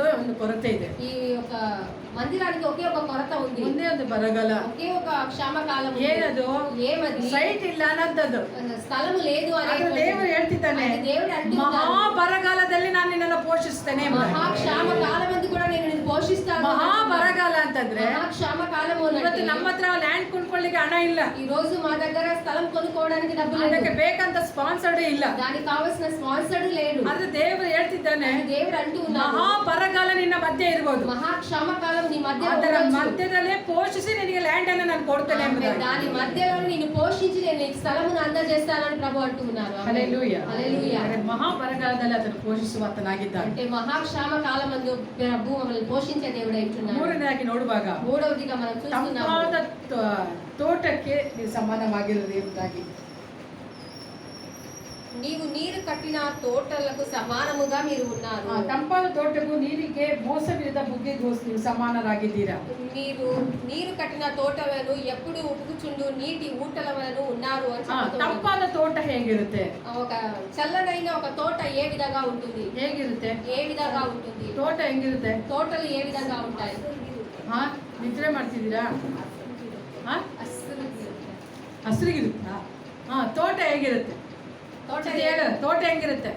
ಬೈಬಲ್ ನೋಡ್ಬೇಡ, ಬೈಬಲಲ್ಲಿ ಇಲ್ಲ ತೋಟ. ಏನೀಗ? ಹಸಿರಿಗೆ ತಂಪಗಿರುತ್ತೆ ತೋಟ. ಆ ತೋಟದಲ್ಲಿ ಏನಿರುತ್ತೆ? ಗಿಡ ಮರ ಅಷ್ಟೇನಾ? ಆಮೇಲೆ ಕಾಯಿ ಪಲ್ಯ ಇರಲ್ವಾ? ಸೊಪ್ಪಿರಲ್ವಾ? ಹಣ್ಣಿರಲ್ವಾ? ಬರೀ ಹಣ್ಣಿರುತ್ತಾ? ಎಲ್ಲಾ ತರದ ಹಣ್ಣಿರುತ್ತಾ? ಇರುತ್ತೆ ತಾನೆ. ಈಗ ದೇವರ ವಾಕ್ಯದಲ್ಲಿ ನೋಡ್ತೇವೆ, దేవుని వాక్య భాగంలో మనం చూస్తున్నాము. ಕರ್ತನು ಹೇಳ್ತಾನೆ, ప్రభు అంటారు, ನೀವು ತಂಪಾದ ತೋಟಕ್ಕೆ ನೀವು ಸಾದೃಶ್ಯವಾಗಿದ್ದೀರಾ. మీరు చల్లగా ఉండబడిన తోటకు మీకు సాదృశ్యంగా ఉంటున్నారు. ಹೇಗೆ ನೀವು ತಂಪಾದ ತೋಟವಾಗಿದ್ದೀರಾ? మీరు ఏ విధంగా చల్లనైన తోటల వలె మీరు ఉన్నారు? ಯಾವಾಗ ఎప్పుడైతే ದೇವರು ನಿಮಗೆ ಆಲೋಚನೆ ಕರ್ತನಾಗಿ ಇರ್ತಾನೆ, దేవుడు మీకు ఆలోచనకర్తగా మీకు ఉంటాడో, ಯಾವ ವ್ಯಕ್ತಿಗೆ ఏ వ్యక్తికైతే ಮನುಷ್ಯನು ಆಲೋಚನೆ ಕರ್ತನಾಗಿ ಮನುಷ್ಯನು ಒಂದು ಆಲೋಚನೆ ಏಳನಾಗಿ ಇರದೆ, ಮನುಷ್ಯನಿಗೆ ಆಲೋಚನೆ చెప్పే విధంగా ಈಗ ಒಬ್ಬ ವ್ಯಕ್ತಿಗೆ ಬಂದು ಮನುಷ್ಯನ ಆಲೋಚನೆ ಅಲ್ಲ, ఇప్పుడు ఒక మనిషికి మనుషుని యొక్క ఆలోచన కాదు, ಈಗ ದೇವರೇ ಆಲೋಚನೆ ಕರ್ತನಾಗಿರ್ತಾನೋ, దేవుడే ఆలోచనకర్తగా ఎవరికైతే ఉంటాడో ಅಂತ ವ್ಯಕ್ತಿಯ ಜೀವಿತದಲ್ಲಿ ఒక వ్యక్తి జీవితంలో ಯಾವಾಗಲೂ ఎల్లప్పుడూ ಸಂತೋಷ ಮಾತ್ರವೇ ಇರುವಂತದ್ದು. సంతోషం మటుకే ఉండేదిగా ఉంటుంది. ತಂಪಾದ ತೋಟ ಅಂತ ಹೇಳುವಾಗ చల్లనైన తోటల వలె అంటే ದೇವರೇ ಅಲ್ಲಿ ಆಲೋಚನೆ ಕರ್ತನಾಗಿರ್ತಾನೆ. దేవుడే అక్కడ ఆలోచనకర్తగా ఉంటాడు. ಹಾಗಾದ್ರೆ ದೇವರು ನಮ್ಮ ಆಲೋಚನೆ ಕರ್ತನಾಗಿರುವಾಗ దేవుడు మన ఆలోచనకర్తగా ఉన్నప్పుడు ನಮ್ಮ ಲೈಫ್ ಅಲ್ಲಿ మన యొక్క జీవితంలో ಯಾವಾಗಲೂ ಸಂತೋಷ ಇರುತ್ತೆ, ఎల్లప్పుడూ సంతోషం ಅಲ್ಲಿ ఉంటుంది. ಚಿಂತೆ ಇರೋದಿಲ್ಲ, అక్కడ చింతలు ಅಲ್ಲಿ ఉండవు, ಬಾಧೆ ಇರೋದಿಲ್ಲ, అక్కడ బాధలు ಅಲ್ಲಿ ఉండవు, ಕಣ್ಣೀರ್ ಇರೋದಿಲ್ಲ. అక్కడ కన్నీళ్ళు అనేవి ఉండవు. ಹಲ್ಲೆಲೂಯಾ. హల్లెలూయా. ಏನಿರುತ್ತೆ ಅಲ್ಲಿ? ఏముంటుంది అక్కడ? ನಿದ್ರೆ ಮಾತ್ರನೇ ಇರುತ್ತೆ. నిద్ర మటుకే ఉంటుంది. ಏನಿರುತ್ತೆ ಅಲ್ಲಿ? సంతోషం. ಹೇಳ್ರಿ, ತೋಟದಲ್ಲಿ ಏನಿರುತ್ತೆ? తోటలో ఏముంటాయి? ಈಗಾಗಲೇ ನಿದ್ರೆ ಬಂದ್ಬಿಡ್ತೀವಿ. ಹಲ್ಲೆಲೂಯಾ. హల్లెలూయా. ಮನವಾಳನೆ உமக்காகவே பரிசுத்த வாழ்வொன்று மனவாட்டி என்னை வருகையில் எப்போது சேர்த்து கொள்வீரா?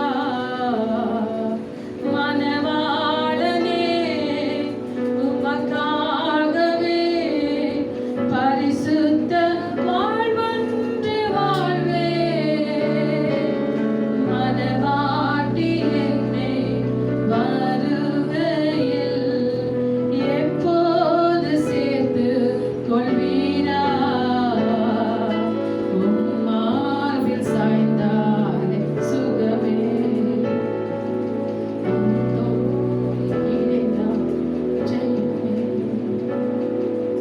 உம்மார்பில் சாய்ந்தால்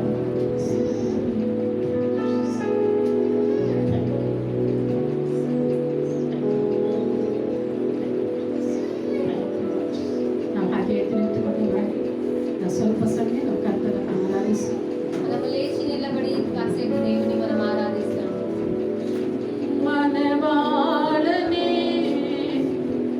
உமக்காகவே பரிசுத்த வாழ்வொன்று வாழ்வே. மனவாட்டி என்னை வருகையில் எப்போது சேர்த்து கொள்வீரா? மனவாளனே உமக்காகவே பரிசுத்த வாழ்வொன்று வாழ்வே. மனவாட்டி என்னை வருகையில் எப்போது சேர்த்து கொள்வீரா? உம்மார்பில் சாய்ந்தாலே சுகமே. உம் தோளில் இணைந்தாலே ஜெயமே. உம்மார்பில் சாய்ந்தாலே சுகமே. உம் தோளில் இணைந்தாலே ஜெயமே. உம் கைகள் என்னை கோர்த்தா பரிசுத்தமே. உம்மிடத்தில் நான் இருந்தால் பரலோகமே. உம் கைகள் என்னை கோர்த்தா பரிசுத்தமே. உம் தோளில் நான் கிடைத்தால் பரலோகமே. உம் மார்பில் சாய்ந்தால் சுகமே. உம் தோளில் இணைந்தால் ஜெயமே.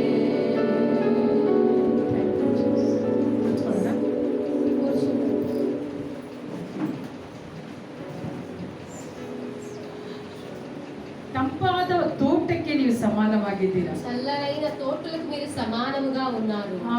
ನಿಮ್ಮ ಲೈಫಲ್ಲಿ ಕರ್ತನಾದ ದೇವರು మీ జీవితంలో ప్రభువు ಸಂತೋಷವನ್ನ ನೆಟ್ಟಿದ. సంతోషమును ఆయన ఉంచి ఉన్నారు. ಯಾವ ವ್ಯಕ್ತಿಗೆ ఏ వ్యక్తికి ದೇವರು ಆಲೋಚನೆ ಕರ್ತನಾಗಿದ್ದಾನೋ, దేవుడు ఆలోచనకర్తగా ಯಾವ ఉన్నారు. ವ್ಯಕ್ತಿಗೆ ఏ వ్యక్తికి ದೇವರೇ ಒಂದು ಕೌನ್ಸಿಲರ್ ಆಗಿ ಇದ್ದಾನೋ, దేవుడే ఒక కౌన్సిలర్ గా ಅಂತ ఉన్నాడు. ವ್ಯಕ್ತಿಯ ಜೀವಿತದಲ್ಲಿ అలాంటి ఒక వ్యక్తి ಚಿಂತೆ ಇರುವುದಿಲ್ಲ, చింతలని ಬಾಧೆ ಇರುವುದಿಲ್ಲ, ಬಾಧలు ఉండవు. ಕಳವಳ ಇರುವುದಿಲ್ಲ, కలవరం ఉండదు. ದುಃಖ ಇರುವುದಿಲ್ಲ, ದುಃಖములు ఉండవు. ಕಣ್ಣೀರು ಇರುವುದಿಲ್ಲ. ಕಣ್ಣೀರು ఉండవు. ಅವನ ಜೀವಿತ ಹೇಗಿರುತ್ತೆ వారి ಅಂತಂದ್ರೆ జీవితం ఏ విధంగా ತಂಪಾದ ఉంటుందంటే ತೋಟದ ಹಾಗೆ ಇರುವಂತದ್ದಾಗಿರುತ್ತೆ. చల్లనైన తోటల వలె ఉంటుంది. ಹಲ್ಲೆಲೂಯಾ. హల్లెలూయా. ಅವರ ಮುಖವು ಯಾವತ್ತಿಗೂ ಬಾಡಿ ಹೋಗೋದೇ ಇಲ್ಲ. వారి ముఖము ఎప్పటికీ కూడా వాడిపోదు. ಕೆಲವರು ಹೇಳ್ತಾ ಇರ್ತಾರಲ್ಲ, కొంతమందికి అంటూ ఉంటారు ಇವತ್ತು కదా, ನಿಮ್ಮ ಮುಖವು ಬ್ರೈಟ್ ಆಗಿದೆ ಎಂಬುದಾಗಿ. ఈ రోజు మీ ముఖం చాలా ప్రకాశవంతంగా ತುಂಬಾ ఉంది, ಬ್ರೈಟ್ ಆಗಿದ್ದೀರಾ, చాలా బ్రైట్ గా ಯಾವ ఉన్నారు, ಕ್ರೀಮ್ ಹಾಕಿದ್ದೀರಾ ఏ క్రీమ్ వేసుకున్నారు ಅಂತ ಕೇಳುವಾಗ అని అడిగినప్పుడు ದೇವರ ವಾಕ್ಯದಲ್ಲಿ ನೋಡ್ತೇವೆ, దేవుని వాక్య భాగంలో మనం ಯಾವ చూస్తున్నాము. ವ್ಯಕ್ತಿಗೆ ఏ వ్యక్తికి ದೇವರ ಆಲೋಚನೆಕರ್ತನಾಗಿರ್ತಾನೋ దేవుడు ఆలోచనకర్తగా ఉంటాడు ಅವರ ಮುಖವು ಡಲ್ ಆಗಿರುವುದಿಲ್ಲ, వారి ముఖము డల్ గా ಅವರ ఉండదు. ಮುಖವು ಪ್ರಕಾಶಿಸುತ್ತಲೇ ಇರುವಂತದ್ದಾಗಿರುತ್ತೆ. ముఖము ఎల్లప్పుడూ ప్రకాశిస్తూనే ಆಮೇಲೆ ఉండేదిగా ಹೇಳ್ಬಿಟ್ಟೆ. ఉంటుంది. ఆమేన్. ಹಲ್ಲೆಲೂಯಾ. ಹಲ್ಲೆಲೂಯಾ. ಅವರ ಮುಖವು ಪ್ರಕಾಶಿಸುವಂತದ್ದಾಗಿರುತ್ತೆ. వారి ముఖము ప్రకాశించేదిగా ఉంటుంది. ಅಂದ್ರೆ అయితే ಈ ಈ ತಂಪಾದ ತೋಟ ಅನ್ನುವಂಥದ್ದು ఈ చల్లనైన తోటలు అనేటువంటిది ಅದು ఎಲ್ಲಿದೆ ಅಂತಂದ್ರೆ అది ఎక్కడ ఉంది ದೇವರ అంటే ಆಲೋಚನೆಯಲ್ಲಿದೆ. దేవుని యొక్క ఆలోచనలో ನೀವು ఉంటుంది. ದೇವರ ಆಲೋಚನೆಯ ಒಳಗೆ ಇರುವಾಗ మీరు దేవుని ఆలోచన లోపల ఉన్నప్పుడు ಅಲ್ಲಿ ಮರುಭೂಮಿ ಇರೋದಿಲ್ಲ. అక్కడ మరుభూమి అనేది ನೀವು ఉండదు. ದೇವರ ಆಲೋಚನೆ ಒಳಗೆ ಇರುವಾಗ అక్కడ మీరు దేవుని యొక్క ఆలోచనలో ఉన్నప్పుడు ಅಲ್ಲಿ ತಂಪಾದ ತೋಟ అది ಇರುವಂತದ್ದಾಗಿರುತ್ತೆ. చల్లనైన తోటలుగా ఉండేదిగా ఉండేదిగా ಅಲ್ಲಿ ಏನಿರುತ್ತೆ ಅಂತಂದ್ರೆ అక్కడ ఏముంటుంది ಒಳ್ಳೆಯ ಸಂಗತಿಗಳನ್ನ ನೀವು ಕೇಳಿಸಿಕೊಳ್ಳುವಂತರಾಗಿರ್ತೀರಾ. మంచి సంగతులను మీరు వినిపించుకునే వారుగా మీరు ఉంటారు. ಏನಿರುತ್ತೆ ఏముంటుంది ಏನಿರುತ್ತೆ ದೇವರ ಆಲೋಚನೆ. దేవుని యొక్క ఆలోచనలో ఏముంటాయి? ದೇವರ ಆಲೋಚನೆಯಲ್ಲಿ దేవుని యొక్క ఆలోచన ಒಳ್ಳೆಯ ಮಾತುಗಳು ಇರುತ್ತೆ. మంచి మాటలు ఉంటాయి. ಆಮೇಲೆ ಹೇಳ್ರಿ ಆಮೆನ್. ಹಲ್ಲೆಲೂಯಾ. హల్లెలూయా. ಅಂದ್ರೆ అయితే ದೇವರು ಯಾವಾಗ ನಿನಗೆ ಆಲೋಚನೆಯನ್ನು ಹೇಳಿ ಕೊಡ್ತಾನೋ ఎప్పుడైతే నీకు ఆలోచనలు చెప్పిస్తాడో ಆಗ అప్పుడు ನೀನು ನಡೆಯಬೇಕಂತ ಮಾರ್ಗವನ್ನ ಆತನೇ ಏರ್ಪಡಿಸಿ ಕೊಡುವಾತನಾಗಿದ್ದಾನೆ. నడవవలసిన మార్గమును ఆయన ఏర్పరిచి ఇచ్చే దేవుడు. ಅದಕ್ಕೆ ಭಕ್ತನಾದ ದಾವೀದನು ಹೇಳ್ತಾನೆ, అందుకే భక్తుడైన దావీదు అంటున్నాడు, ದೇವರೇ దేవా ನಾನು ನಡೆಯಬೇಕಂತ ಆಲೋಚನೆಯನ್ನ నేను నడవవలసిన ఆలోచనను ನೀನು ಹೇಳಿಕೊಡು ಎಂಬುದಾಗಿ. నువ్వు నాకు చెప్పేవు దేవా. ಹಲ್ಲೆಲೂಯಾ. హల్లెలూయా. ಆತನೇ ನಮಗೆ ಆಲೋಚನೆಯನ್ನ ಹೇಳಿಕೊಡುವಾತನಾಗಿದ್ದಾನೆ. ఆయనే మనకు ఆలోచనలు చెప్పించే దేవుడై ಯಾವಾಗ ఉన్నాడు. ದೇವರು ನಮಗೆ ಆಲೋಚನೆಯನ್ನು ಹೇಳ್ತಾನೋ ఎప్పుడైతే దేవుని ఆలోచనలు మనకు చెప్తాడో ಒಳ್ಳೆಯ ಮಾತುಗಳನ್ನ ಆತನು ಹೇಳ್ತಾನೆ. మంచి మాటలు ఆయన చెప్తాడు. ಆಗ ಏನಾಗುತ್ತೆ ಅಂದ್ರೆ అప్పుడు ఏమవుతుంది? ನಮ್ಮ ಹೃದಯಕ್ಕೆ ಸಂತೋಷ ಉಂಟಾಗುವುದು. మన హృదయానికి సంతోషం కలిగేదిగా ఉంటుంది. ನಾನು ಒಂದು ಉದಾಹರಣೆಗೆ ಹೇಳ್ತೇನೆ ನೋಡು. ఇప్పుడు నేను ఒక ఉదాహరణకు చెప్తాను. దానమా ಅಳ್ಬೇಡ, ఏడవద్దు, ಎಲ್ಲ ಚೆನ್ನಾಗಾಗುತ್ತೆ. అన్ని బాగవుతాయి. ಹಿಂಗ್ ಮಾಡಿದ್ರೆ ಚೆನ್ನಾಗಾಗುತ್ತೆ, ఈ విధంగా చేస్తే బాగవుతుంది, ಹಿಂಗ್ ಮಾಡಿದ್ರೆ ಚೆನ್ನಾಗಾಗುತ್ತೆ. ఈ విధంగా చేస్తే బాగవుతుంది. ನಾನು ಎಲ್ಲ ಐಡಿಯಾ ನನಗೆ ಹೇಳ್ಬೋದು ಇವಳಿಗೆ. నేను అన్ని ఐడియాలు చెప్పొచ్చు ఈమెకు. ಆದ್ರೆ అయితే ಅವಳ ಒಳಗಿರುವಂತ ಬೇಸರಿಕೆಯನ್ನ, ఆమెలో ఉండబడిన విసిగింపును, ಅವಳಿಗೆ ಇರುವಂತ ದುಃಖವನ್ನ ನಾನು ತೆಗೆದಾಕ್ಲಿಕ್ಕೆ ಆಗೋದಿಲ್ಲ. ఆమెలో ఉండబడిన దుఃఖాన్ని మనం తీసివేయడానికి వీలు కాదు. ಅದೇ ಅವಳು అదే ఆమె ದೇವರ ಹತ್ರ ಹೋಗಿ దేవుని దగ్గరికి వెళ్ళి, ದೇವರೇ ನನಗೆ ಇಂತ ಒಂದು ಸಮಸ್ಯೆ ಇದೆ ಅಂತ ಹೇಳುವಾಗ దేవా నాకు ఇలాంటి సమస్య ఉంది అని ದೇವರು ಏನ್ చెప్పి ಮಾಡ್ತಾರೆ ಅಂದ್ರೆ దేవుడు ఏం ತನ್ನ చేస్తారంటే ವಾಕ್ಯದ ಮೂಲಕವಾಗಿ తన వాక్యము ద్వారా ಆಲೋಚನೆಯನ್ನು ಆತನು ಕೊಡ್ತಾನೆ. ఆలోచనలు ఆయన చెప్పే దేవుడు. ಆಗ ಮಾತ್ರನೇ అప్పుడు బట్టికే ಹೃದಯಕ್ಕೆ ಸಂತೋಷ ಬರುವಂತದಾಗಿ. హృదయానికి సంతోషం ಹೃದಯ ಯಾವಾಗ ಪ್ರಕಾಶಿಸುತ್ತೋ, హృదయం ఎప్పుడైతే ప్రకాశిస్తుందో, ಹೃದಯದಲ್ಲಿ ಯಾವಾಗ ಸಂತೋಷ ಬರುತ್ತೋ, ఎప్పుడైతే హృదయంలో సంతోషం వస్తుందో ಮುಖದಲ್ಲಿ ಕಳೆ ಬರುವಂತದಾಗಿ. ముఖంలో కళ వచ్చేదిగా ఉంటుంది. ಹೃದಯ ಸಂತೋಷವಾಗಿದ್ರೆ ಮಾತ್ರನೇ సంతోషంగా ఉంటేనే ಮುಖದಲ್ಲಿ ಶೈನಿಂಗ್ ಬರ್ಲಿಕ್ಕೆ ಸಾಧ್ಯ. ముఖంలో షైనింగ్ రావడానికి సాధ్యమవుతుంది. ಆಮೇಲೆ ಹೇಳ್ರಿ ಆಮೆನ್. ಹಲ್ಲೆಲೂಯಾ. హల్లెలూయా. ಅದಕ್ಕೆ ದೇವರ ವಾಕ್ಯ ಹೇಳುತ್ತೆ, అందుకే దేవుని వాక్యం ಹರ್ಷ సెలవిస్తుంది, ಹೃದಯವು సంతోషము కలిగిన హృదయము ಒಳ್ಳೆಯ ಔಷಧ ಎಂಬುದಾಗಿ. మంచి ఔషధము అని ಇವತ್ತು ನಾವು ಸಂತೋಷವಾಗಿರ್ಬೇಕಂತಂದ್ರೆ రోజు మనం సంతోషంగా ఉండాలి. ಯಾರು ಆಲೋಚನೆ ಬೇಕಂದ್ರೆ ఎవరి ఆలోచన మనకు ಮನುಷ್ಯರ కావాలంటే? ಆಲೋಚನೆ ಅಲ್ಲ. మనుషుల యొక్క ఆలోచన ನಾವು కాదు. ಸಂತೋಷವಾಗಿ మనం ಇರ್ಬೇಕಂದ್ರೆ, సంతోషంగా ನಾವು ఉండాలి. ಸುಖಕರವಾಗಿರ್ಬೇಕಂದ್ರೆ, సుఖంగా ನಾವು జీవించాలి. ಆರೋಗ್ಯವಾಗಿರ್ಬೇಕಂದ್ರೆ, ఆరోగ్యంగా మనం ನಾವು ఉండాలి. ಐಶ್ವರ್ಯವಂತರಾಗಿರ್ಬೇಕಂದ್ರೆ, ఐశ్వర్యవంతులుగా మనం ನಾವು ఉండాలి. ಅಭಿವೃದ್ಧಿ మనం ಹೊಂದಿದವರಾಗಿರ್ಬೇಕಂದ್ರೆ అభివృద్ధి చెందిన వాళ్ళగా ದೇವರ ఉండాలంటే ಆಲೋಚನೆಯನ್ನು ನಾವು ಒಳಗೊಂಡಿರೋರಾಗಿರ್ಬೇಕು. దేవుని ఆలోచన కలిగిన వారుగా మనం ఉండాలి. ಆಗ ಮಾತ್ರನೇ అప్పుడు ನಮ್ಮ మటుకే ಮುಖವು మన ముఖము ಪ್ರಕಾಶಮಾನವಾಗಿರುವಂತದಾಗಿರುತ್ತೆ. ప్రకాశముగా ఉండేదిగా ఉంటుంది. ಹಲ್ಲೆಲೂಯಾ. హల్లెలూయా. ಒಳ್ಳೆ ವಿಷಯಗಳನ್ನ మంచి సంగతులను ಕರ್ತನಾದ ದೇವರು ప్రభు ನಮಗೆ మనకు ಹೇಳಿಕೊಡುವಾತನಾಗಿದ್ದಾನೆ. చెప్పించే దేవుడే. ದೇವರ ಹತ್ರ ಆಲೋಚನೆಯನ್ನು ಕೇಳಿದಾಗ, దేవుని దగ్గర ఆలోచన అడిగినప్పుడు, ದೇವರೇ దేవా ಪ್ರಾರ್ಥನೆ ಮಾಡ್ತಾ ಇದ್ದೀನಿ, ప్రార్థన చేస్తూ ఉన్నాను కదా, ನನ್ನ ಮಗಳ ವಿಷಯವಾಗಿ నా కుమార్తె విషయంలో ನೀನ್ ಏನ್ ಅನ್ಕೊಂಡಿದೀಯ నువ్వేం అనుకొని ఉన్నావు ಅಂತ ಕೇಳಿದಾಗ అని అడిగినప్పుడు ದೇವ್ರು ಮಾತನಾಡ್ತಾನೆ. దేవుడు ಆ మాట్లాడతాడు. ಮಾತು ಏನ್ ಮಾಡುತ್ತೆ ಗೊತ್ತಾ? ఆ మాట ఏం చేస్తుంది ನಿಮ್ಮ తెలుసా? ಎಲುಬಿಗೆ ಪುಷ್ಟಿಯನ್ನ నీ ಕೊಡುವಂತದ್ದಾಗಿ. ఎముకలకు పుష్టినిచ్చేదిగా ದಾವೀದನು ఉంటుంది. ಹೇಳ್ತಾನೆ, దావీదు అంటాడు, ದೇವರೇ దేవా ನಿನ್ನ ಮಾತುಗಳು నీ మాటలు ನನ್ನ ಎಲುಬಿಗೆ ಸಾರವಾಗಿದೆ. నా ఎముకలకు సారముగా ఉంటున్నాయి అని అంటాడు. ಹಲ್ಲೆಲೂಯಾ. హల్లెలూయా. ಇವತ್ತು ఈ రోజు ನೀವು ಸೂಪ್ ಕುಡಿದ್ರೆ మీరు సూప్ తాగితే ನಿಮ್ಮ ಎಲುಬಿಗೆ ಸಾರ ಅಲ್ಲ. మీ ఎముకలకు సారం వచ్చేది కాదు. ಮಟನ್ ಸೂಪ್ ಕುಡಿದ್ರೆ ಎಲುಬಿಗೆ ಸಾರ ಅಲ್ಲ. మటన్ సూప్ తాగితే ఎముకలకు సారం వచ్చేది కాదు. ದೇವರ ವಾಕ್ಯ ಮಾತ್ರನೇ దేవుని వాక్యము మటుకే ನಿಮ್ಮ ಎಲುಬಿಗೆ ಸಾರವನ್ನು మీ ಕೊಡುವಂತದ್ದಾಗಿದೆ. ఎముకలకు సారమునిచ్చేదిగా ఉంటుంది. ಹಲ್ಲೆಲೂಯಾ. హల్లెలూయా. ಜೀವವನ್ನು ಕೊಡುವಂತದ್ದಾಗಿರುತ್ತೆ. జీవమునిచ్చేదిగా ಅದು ఉంటుంది. ಪುಷ್ಟಿಯಾಗಿ అది ಶೋಭಿಸುವಂತದ್ದಾಗಿದೆ. పుష్టిగా శోభించేదిగా ನಿನಗೆ ఉంటుంది. ಎಷ್ಟೇ ವಯಸ್ಸಾಗಿರ್ಬೋದು, నీకు ఎంత వయసు అయినప్పటికీ ಕರ್ತನ ಆಲೋಚನೆಯನ್ನ ಕೊಟ್ರೆ, ప్రభు ఆలోచనని ఇస్తే, ಕರ್ತನು ತನ್ನ ಮಾತುಗಳನ್ನ ನಿನಗೆ ಕೊಟ್ರೆ, ప్రభు యొక్క మాటలు నీకు ಆ అందజేస్తే, ಮಾತುಗಳು ఆ మాటలు ನಿನ್ನ ಎಲುಬಿಗೆ ಪುಷ್ಟಿ ಕೊಡುತ್ತೆ, నీ ఎముకలకు ನಿನ್ನ సారమునిచ్చేవిగా ಶರೀರಕ್ಕೆ ఉంటాయి. ಪುಷ್ಟಿ ಕೊಡುತ್ತೆ. నీ శరీరానికి సారమునిచ్చేవిగా ఉంటాయి. ಹಲ್ಲೆಲೂಯಾ. హల్లెలూయా. ಆತನು ಹೇಳ್ತಾ ಇದ್ದಾನೆ, ఆయన అంటున్నాడు, ನಾನು ನಿನ್ನ ವಿಷಯದಲ್ಲಿ నేను నీ విషయంలో ಒಳ್ಳೆ ಆಲೋಚನೆಗಳನ್ನ ಒಳಗೊಂಡಿದ್ದೆ. మంచి ఆలోచన కలిగి ఉన్నాను. ಮನುಷ್ಯರ ಹತ್ರ ಹೋದ ಕೇಳಿದಾಗ మనుషుల దగ్గర వెళ్ళి అడిగినప్పుడు ನಾನಾ ವಿಧವಾಗಿ ಹೇಳ್ತಾ ಇರ್ತಾರೆ, నానా రకాలుగా వాళ్ళు మాట్లాడుతూ ఉంటారు, ನಾನಾ ವಿಧವಾಗಿ ಹೇಳ್ತಾರೆ. నానా రకాలుగా చెప్తూ ఉంటారు. ಆದ್ರೆ అయితే ದೇವರ ಹತ್ರ ಹೋಗುವಾಗ అది దేవుని దగ్గరికి ಅದು వెళ్ళినప్పుడు ಬೇರೆ ರೀತಿಯಲ್ಲೇ ಇರುತ್ತೆ. ఆయన అది వేరే రకంగానే ఉంటుంది. ಬೇರೆ ರೀತಿಯಾಗಿ ಆಲೋಚಿಸ್ತಾನೆ. వేరే రకంగానే ఆయన ఆలోచిస్తాడు. ಒಂದು ಹುಡುಗ ಓದ್ತಾ ಇಲ್ಲ ಅಂತಂದ್ರೆ, ఇప్పుడు ఒక బాలుడు చదవడం లేదు అని అంటే, ನಮ್ಮ ಅನೋಕ 7th ಸ್ಟ್ಯಾಂಡರ್ಡ್ ತನಕ ಚೆನ್ನಾಗಿ ಓದಿಲ್ಲ ಅವನು. మా అన్నకు 7th స్టాండర్డ్ వరకు బాగా చదవలేదు. 7ನೇ ಕ್ಲಾಸಲ್ಲಿ ಅವನು 7వ తరగతిలో వాడు ಓದಿದ್ರೆ ತುಂಬಾ ಚಕ್ಕರ್ ಹೊಡಿತಾ ಇದ್ದ. చదవకుండా చాలా చక్కర వేస్తూ ఉండేవాడు. ಹಾಗಾಗಿ ಏನಂದ್ರು ಅಂತಂದ್ರೆ అప్పుడు ఏమన్నారు అంటే ಜನ ಹೇಳಿದಂತಮ್ಮ, జనులు అన్నటువంటి మాట, ತಗೊಂಡೋಗಿ ಗ್ಯಾರೇಜಿಗೆ ಹಾಕು. ఈయన తీసుకొని వెళ్ళి గ్యారేజ్ కి ಗ್ಯಾರೇಜ್ ಅಲ್ಲಿ ಅಂದ್ರೆ ಒಳ್ಳೆ ಕೆಲಸ ಕಲಿತಾನೆ, గ్యారేజ్ లోనైనా మంచి పని నేర్చుకుంటాడు అని అన్నారు. ಆ ರೀತಿಯಾಗಿ ಹೇಳಿದ್ರು. ఆ విధంగా అన్నారు. ಆದ್ರೆ అయితే ದೇವರ ಬಳಿಗೆ ಬರುವಾಗ దేవుని యొద్దకు వచ్చినప్పుడు ಮನುಷ್ಯರ ಆಲೋಚನೆ ಹೇಗಿದೆ? మనుషుల ఆలోచన ఏ విధంగా ఉంది? ಕೆಳಮಟ್ಟದ ಆಲೋಚನೆ. తక్కువ ఆలోచన కలిగి ಅವನು ఉన్నారు. ಓದ್ತಾ ಇಲ್ಲ, ఆయన చదవడం ಅವನು లేదు, ತಗೊಂಡೋಗಿ ಗ್ಯಾರೇಜ್ಗೆ ಹಾಕು. ఆయన తీసుకొని వెళ్ళి గ్యారేజ్ లో వేయండి. ದೇವರು అయితే దేవుడు ದೇವರ ಹತ್ರ ಬರುವಾಗ దేవుని దగ్గర ದೇವರು వచ్చినప్పుడు ಏನ್ ಹೇಳ್ತಾರೆ? దేవుడు ఏమంటారంటే ಉನ್ನತವಾಗಿ ಆಲೋಚಿಸ್ತಾರೆ. ఉన్నతంగా ఆయన ఆలోచించే దేవుడు. ಆಮೇಲೆ ಹೇಳ್ರಿ, ఆమేన్. ಉನ್ನತವಾಗಿ ಆಲೋಚಿಸ್ತಾರೆ ఉన్నతంగా ఆయన ఆలోచించే దేవుడు ನಮ್ಮ ಕುರಿತಾಗಿ. మన గురించి. ಹಾಗಾಗಿ అందుని బట్టి ಆತನ ಸಮ್ಮುಖಕ್ಕೆ ಬನ್ರಿ. ఆయన సముఖానికి మీరు ನಿಮ್ಮ రండి. ನೀವು ಚಿಂತೆಗಳೊಟ್ಟಿಗಿರುವಾಗ, మీరు చింతలతో ఉన్నప్పుడు, ನೀವು ಬಾಧೆಗಳೊಟ್ಟಿಗಿರುವಾಗ మీరు బాధలు కలిగి ఉన్నప్పుడు ನೀವು ಆತನ ಬಳಿಗೆ ಬರಬೇಕು. మీరు ఆయన యొద్దకు ನೀವು రావాలి. ಯಾವಾಗ ಆತನ ಬಳಿಗೆ ಬರ್ತೀರೋ మీరు ఎప్పుడైతే ఆయన యొద్దకు ಆಗ వస్తారో ದೇವರು ಏನ್ ಮಾಡ್ತಾರೆ ಅಂದ್ರೆ అప్పుడు దేవుడు ఏం ಉನ್ನತ చేస్తారు? ಆಲೋಚನೆಗಳು, ఉన్నతమైన ఆలోచన, ಉನ್ನತವಾದಂತ ಮಾತುಗಳೊಟ್ಟಿಗೆ ఉన్నతమైన ಆತ మాటలతో ನಿಮ್ಮನ್ನು ಧೈರ್ಯಪಡಿಸುವ ఆయన మిమ్మల్ని ధైర్యపరిచే దేవుడు. ಹಲ್ಲೆಲೂಯಾ.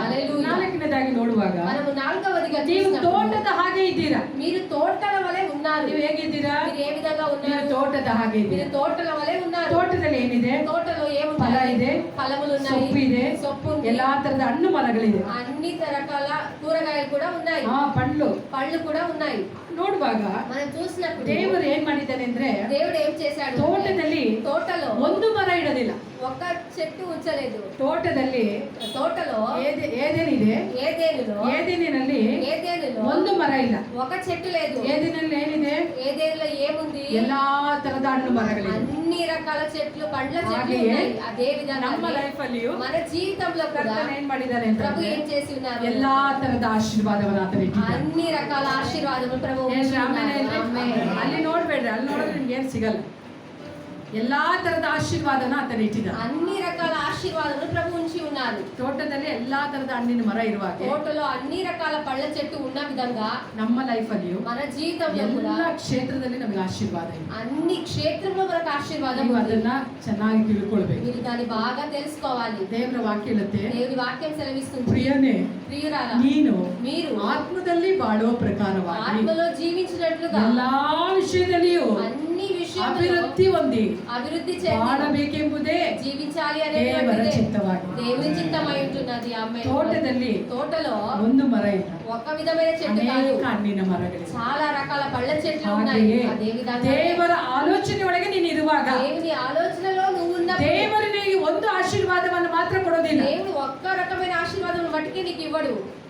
ಎಲ್ಲಾ ಕ್ಷೇತ್ರದಲ್ಲಿ ಆಶೀರ್ವಾದವನ್ನು ಆತನು అన్ని ಕೊಡುವಂತನಾಗಿದ್ದಾನೆ. క్షేత్రంలో నీకు ఆశీర్వాదం ఇచ్చే దేవుడు ನಿಮ್ಮ అయినాడు. ಮಕ್ಕಳ ವಿಷಯದಲ್ಲಿ ಅಭಿವೃದ್ಧಿ ಹೊಂದುತ್ತೀರಿ, మీరు పిల్లల విషయంలో అభివృద్ధి ಕೆಲಸ చెందుతారు, ಕಾರ್ಯದಲ್ಲಿ ಅಭಿವೃದ್ಧಿ ಹೊಂದುತ್ತೀರಿ, పనులలో కూడా మీరు అభివృద్ధి చెందుతారు. ನೀವು మీరు ಮಾಡುವಂತ ಎಲ್ಲಾ ಪ್ರಯಾಸದಲ್ಲಿ ಅಭಿವೃದ್ಧಿ చేసే ಹೊಂದುವಂತರಾಗಿದ್ದೀರಿ. ప్రతి ప్రయాసంలో కూడా మీరు అభివృద్ధి చెందుతారు. ಕರ್ತನಾದ ದೇವರು ಆ ರೀತಿಯಾಗಿ ನಿಮ್ಮನ್ನು ಇಟ್ಟಿದ್ದಾನೆ. ప్రభు ఆ విధంగా మిమ్మల్ని ఉంచి ಇವತ್ತು ఉన్నారు. ನೀವು ಅನ್ಕೊಳ್ತಾ ఈ ಇರಬಹುದು, రోజు మీరు అనుకుంటూ ఉండరు, ನಮ್ಮ ಮುಂದೆ ಇರುವಂತ ಚಾಲೆಂಜಸ್, ఈ రోజు మన ముందు ఉండబడిన ನಮ್ಮ ಮುಂದೆ challenges, ಇರುವಂತ ಸಾಲ, మన ముందు ఉండబడిన అప్పులు ನೀವು ಅನ್ಕೊಳ್ತಾ ಇರಬಹುದು, మీరు అనుకుంటూ ದೇವರೇ, ಈ ఉండొచ్చు. ಸಾಲವನ್ನು ನಾನು ಹೇಗೆ ತೀರಿಸಲಿಕ್ಕೆ దేవా, ಸಾಧ್ಯ? ఈ ఒక అప్పును నేను ఏ విధంగా తీర్చగలుగుతాను, ಹೇಗೆ ತೀರಿಸಲಿಕ್ಕೆ ಸಾಧ್ಯ? ఏ విధంగా తీర్చగలుగుతాను? ಆದ್ರೆ ದೇವರು ಹೇಳ್ತಾನೆ, అది దేవుడు అంటారు, ನೀನು నువ్వు ತಂಪಾದ ತೋಟಕ್ಕೆ ಸಮಾನವಾಗಿದೆ. చల్లగా ఉండబడిన తోటలకు సమానంగా ఉన్నావు అని ದೇವರ అంటున్నారు. ಆಲೋಚನೆಯಲ್ಲಿ ಇರುವಾಗ నువ్వు దేవుని యొక్క ఆలోచనలో ఉన్నప్పుడు ದೇವರು ಹೇಳ್ತಾನೆ, దేవుడు అంటారు, ನಿನ್ನ ಸಾಲಗಳು నీ ತೀರಿಸಲ್ಪಡುತ್ತೆ, అప్పులు తీర్చబడతాయి. ನೀನು ಅನೇಕ ದೇಶಗಳಿಗೂ ನಿನ್ನ ಸಾಲ ಕೊಡ್ತೀಯ. నువ్వు చాలా దేశములకు అప్పించేదానివిగా కూడా ఉంటావు. ಹಲ್ಲೆಲೂಯಾ. హల్లెలూయా. ಅಟ್ಲೀಸ್ಟ್ ದೇಶ ಅಂತ ಅಲ್ಲಿ ತನಕ ಊಹೆ ಮಾಡ್ಲಿಲ್ಲ ಅದನ್ನು.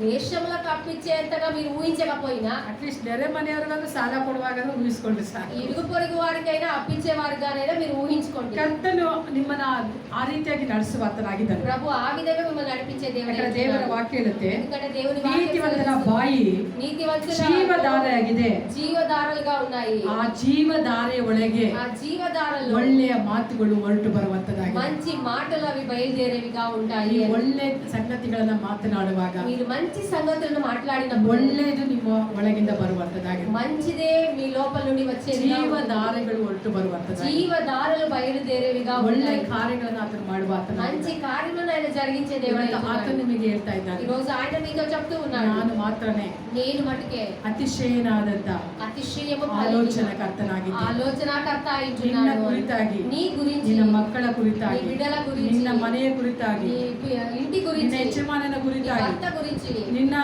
ನಿನಗೆ ಸಂಬಂಧಪಟ್ಟ ಎಲ್ಲ ವಿಷಯಗಳ ಕುರಿತಾಗಿ, నీకు సంబంధించిన ప్రతి సంగతుల ನಿನ್ನ గురించి, ಸೇವೆಯ ಕ್ಷೇತ್ರದ ವಿಷಯವಾಗಿ సేవ పరిచర్య గురించి నేను ಒಳ್ಳೆ ಕಾಳಜಿ ಉಳ್ಳವನಾಗಿದ್ದೇನೆ. మంచి బాధ్యత ಒಳ್ಳೆ కలిగి ಆಲೋಚನೆಯನ್ನು ಒಳಗೊಂಡಿದ್ದೇನೆ. మంచి ఆలోచన కలిగి ఉన్నాను అని. ಇವತ್ತು ಮನುಷ್ಯರನ್ನು ಹುಡುಕಿಕೊಂಡು ఈ ಹೋಗ್ಬೇಡಿ. రోజు మనుషులను వెతికి మీరు వెళ్ళకండి. ಆಲೋಚನೆಯನ್ನು ಕೇಳಲಿಕ್ಕೆ ఆలోచన అడగడానికి ಒಳ್ಳೆ ಆಲೋಚನಕರ್ತರು ನಿಮ್ಮ ಜೊತೆಯಲ್ಲಿದ್ದಾರೆ. మంచి ఆలోచనకర్త మీతో పాటే ఆయన ఉన్నాడు. ಆತನನ್ನು ಹಿಡಿದುಕೊಂಡವರಾಗಿ ఆయనను పట్టుకున్నవారు ನೀವು ಹೋಗುವಾಗ మీరు వెళ్ళినప్పుడు ಕರ್ತನಾದ ದೇವರು ప్రభువు ಎಲ್ಲ ಕ್ಷೇತ್ರದಲ್ಲಿ అన్ని క్షేత్రాల్లో ಅಭಿವೃದ್ಧಿ మీకు ಕೊಡುವಾತನಾಗಿದ್ದಾನೆ. అభివృద్ధినిచ్చే దేవుడు. ಯಾವ ಮನುಷ್ಯನು ఏ మనుషుడు ದೇವರ ಆಲೋಚನೆಯನ್ನು ತೆಗೆದುಕೊಳ್ತಾನೋ దేవుని యొక్క ఆలోచన తీసుకుంటాడో ಅಂತ ವ್ಯಕ್ತಿಯ ಮುಖಗಳು అలాంటి వ్యక్తి యొక్క ముఖము ಯಾವತ್ತಿಗೂ ಬಾಡಿ ಹೋಗುವುದಿಲ್ಲ. ఎప్పటికీ అవి వాడిపోవు. ಯಾವತ್ತಿಗೂ ಪ್ರಕಾಶಮಾನವಾಗಿ ಇರುತ್ತದೆ. ఎప్పటికీ అవి ప్రకాశింపజేస్తూనే ఆయన ಕಣ್ಣುಗಳನ್ನು ఉంటాడు. ಮುಚ್ಚಿದವರಾಗಿ మనం కళ్ళు ನಾವು మూసుకున్న ಪ್ರಾರ್ಥನೆ వారుగా ಮಾಡಿಕೊಳ್ಳೋಣ. మనం ತಂದೆ, ప్రార్థించుకుందాం. ನಿನ್ನ ನಾಮಕ್ಕಾಗಿ ಸ್ತೋತ್ರ. తండ్రి నీ నామమును బట్టి నీకు స్తోత్రాలు. ನೀನು ಮಾತನಾಡಿದ ಮಾತುಗಳಿಗಾಗಿ ಸ್ತೋತ್ರ. నువ్వు మాట్లాడిన మాటలను బట్టి నీకు ಹೌದು స్తోత్రాలు. ಕರ್ತನೆ. అవునయ్యా, ಯಾವುದೋ ಒಂದರಲ್ಲಿ ಸ್ವಾಮಿ ఏదో ఒక దానిలో ಅಭಿವೃದ್ಧಿ ಆದ್ರೆ ಸಾಕು. అభివృద్ధి చెందితే ಆ సరిపోతుంది. ರೀತಿಯಾಗಿ ನಮ್ಮ ಮೈಂಡ್ ಅನ್ನ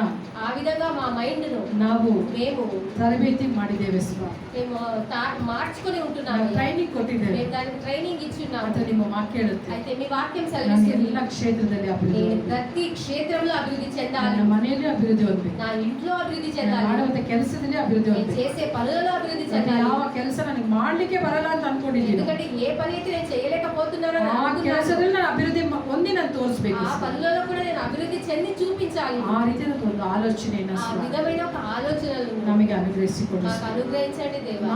ನಮ್ಮಿಂದ ಆಗೋದಿಲ್ಲ మా ಸ್ವಾಮಿ. వల్ల వీలు కాదయ్యా. ನಮ್ಮ ಆಲೋಚನೆಗಳು ಬಹಳ ಚಿಕ್ಕದಾಗಿದೆ. మా ఆలోచనలు చాలా చిన్నవిగా ಇವತ್ತು ఉన్నాయి. ನೀವು ನಂಬಿಕೊಟ್ಟಿರುವಂತ ఈ ಕೆಲಸದಲ್ಲಿ రోజు మీరు నాకు నమ్మి ఇచ్చినటువంటి పనులలో ನಾವು ಬಹಳ ಆಲೋಚನೆಗಳು ಚಿಕ್ಕ ಆಲೋಚನೆಯನ್ನು నేను ಒಳಗೊಂಡಿದ್ದೇವೆ. చాలా చిన్న ఆలోచన కలిగి ನಾವು ఉంటున్నామయ్యా. ಕೊಟ್ಟಂತ ಸೇವೆಯಲ್ಲಿಯೂ ఈ రోజు మాకు ఇచ్చిన పరిచర్యలో ಚಿಕ್ಕ ಆಲೋಚನೆಗಳನ್ನು ಒಳಗೊಂಡಿದ್ದೇವೆ. చిన్న ఆలోచన మేము కలిగి ఉన్నాము. ಆದ್ರೆ ಇದರ ವಿಷಯವಾಗಿ అయితే దీని విషయంలో ನಿಮ್ಮ ಬಳಿಗೆ మీ ಬರ್ತಿದ್ದೇವೆ. వద్దకు మేము వస్తున్నామయ్యా. ದೊಡ್ಡ ಆಲೋಚನೆಗಳೊಟ್ಟಿಗೆ, గొప్ప ఆలోచనలతో, ದೊಡ್ಡ ಅಭಿವೃದ್ಧಿಯೊಟ್ಟಿಗೆ, గొప్ప అభివృద్ధితో, ದೊಡ್ಡ ಆಶೀರ್ವಾದದೊಟ್ಟಿಗೆ గొప్ప ఆశీర్వాదములతో ನೀವು ನಮ್ಮನ್ನು ನಡೆಸಿಸುವ మీరు మమ్మల్ని నడిపించండి దేవా. ಕರ್ತನೆ ಸೇರಿ ಬಂದ ಎಲ್ಲ ಪ್ರಿಯ ಮಕ್ಕಳನ್ನ ప్రభువా, చేరి వచ్చిన ప్రతి Bless ಮಾಡ್ತಾ బిడ్డలను ಇದ್ದೇನೆ. మేము ఆశీర్వదిస్తున్నాము. ಕರ್ತನೆ ಒಂದು ಆಶೀರ್ವಾದ ಮಾಡಿ మీరు ಇದರ ఆశీర్వదించండి. ಹೋಗೋಣ ಬರಣಗಳಲ್ಲಿ ಶುಭ ಉಂಟಾಗಲಿ. మీరు రాకపోకల ఏది శుభం ಇದರ కలుగును ತುಟಿ గాక. ಕಡೆಗಳ ಆಶೀರ್ವಾದ ಹೊಂದಲಿ. మీరు పిట్టి పిసుకు ಇವರ ಕೈಯಾಗಿರುವಂತ ಎಲ್ಲ ಪ್ರಯಾಸಗಳು ಸಫಲ మీరు చేయవేసిన ప్రతి ప్రయాసములు ಎಲ್ಲ సఫలపడును గాక. ವಿಷಯದಲ್ಲಿ ಸ್ವಾಮಿ అన్ని విషయంలో ನೀನು ಅವರ ಜೊತೆಯಲ್ಲಿ ಇದ್ದದ್ದು నీవు వారితో పాటు ఉంటూ ನಡೆಸಬೇಕಾಗಿ ಕೇಳಿಕೊಂಡು వారు నడిపించాలని ಎಲ್ಲ అడుగుతున్నాము. ಮಹಿಮೆಯನ್ನು ನಿನಗೆ ప్రతి ಸಲ್ಲಿಸ್ತೇನೆ. మహిమ నీకు ಯೇಸುವಿನ ನಾಮದಲ್ಲಿ యేసయ్య ಪ್ರಾರ್ಥಿಸ್ತೇನೆ. నామములో ప్రార్థిస్తున్నాము తండ్రి. ఆమేన్.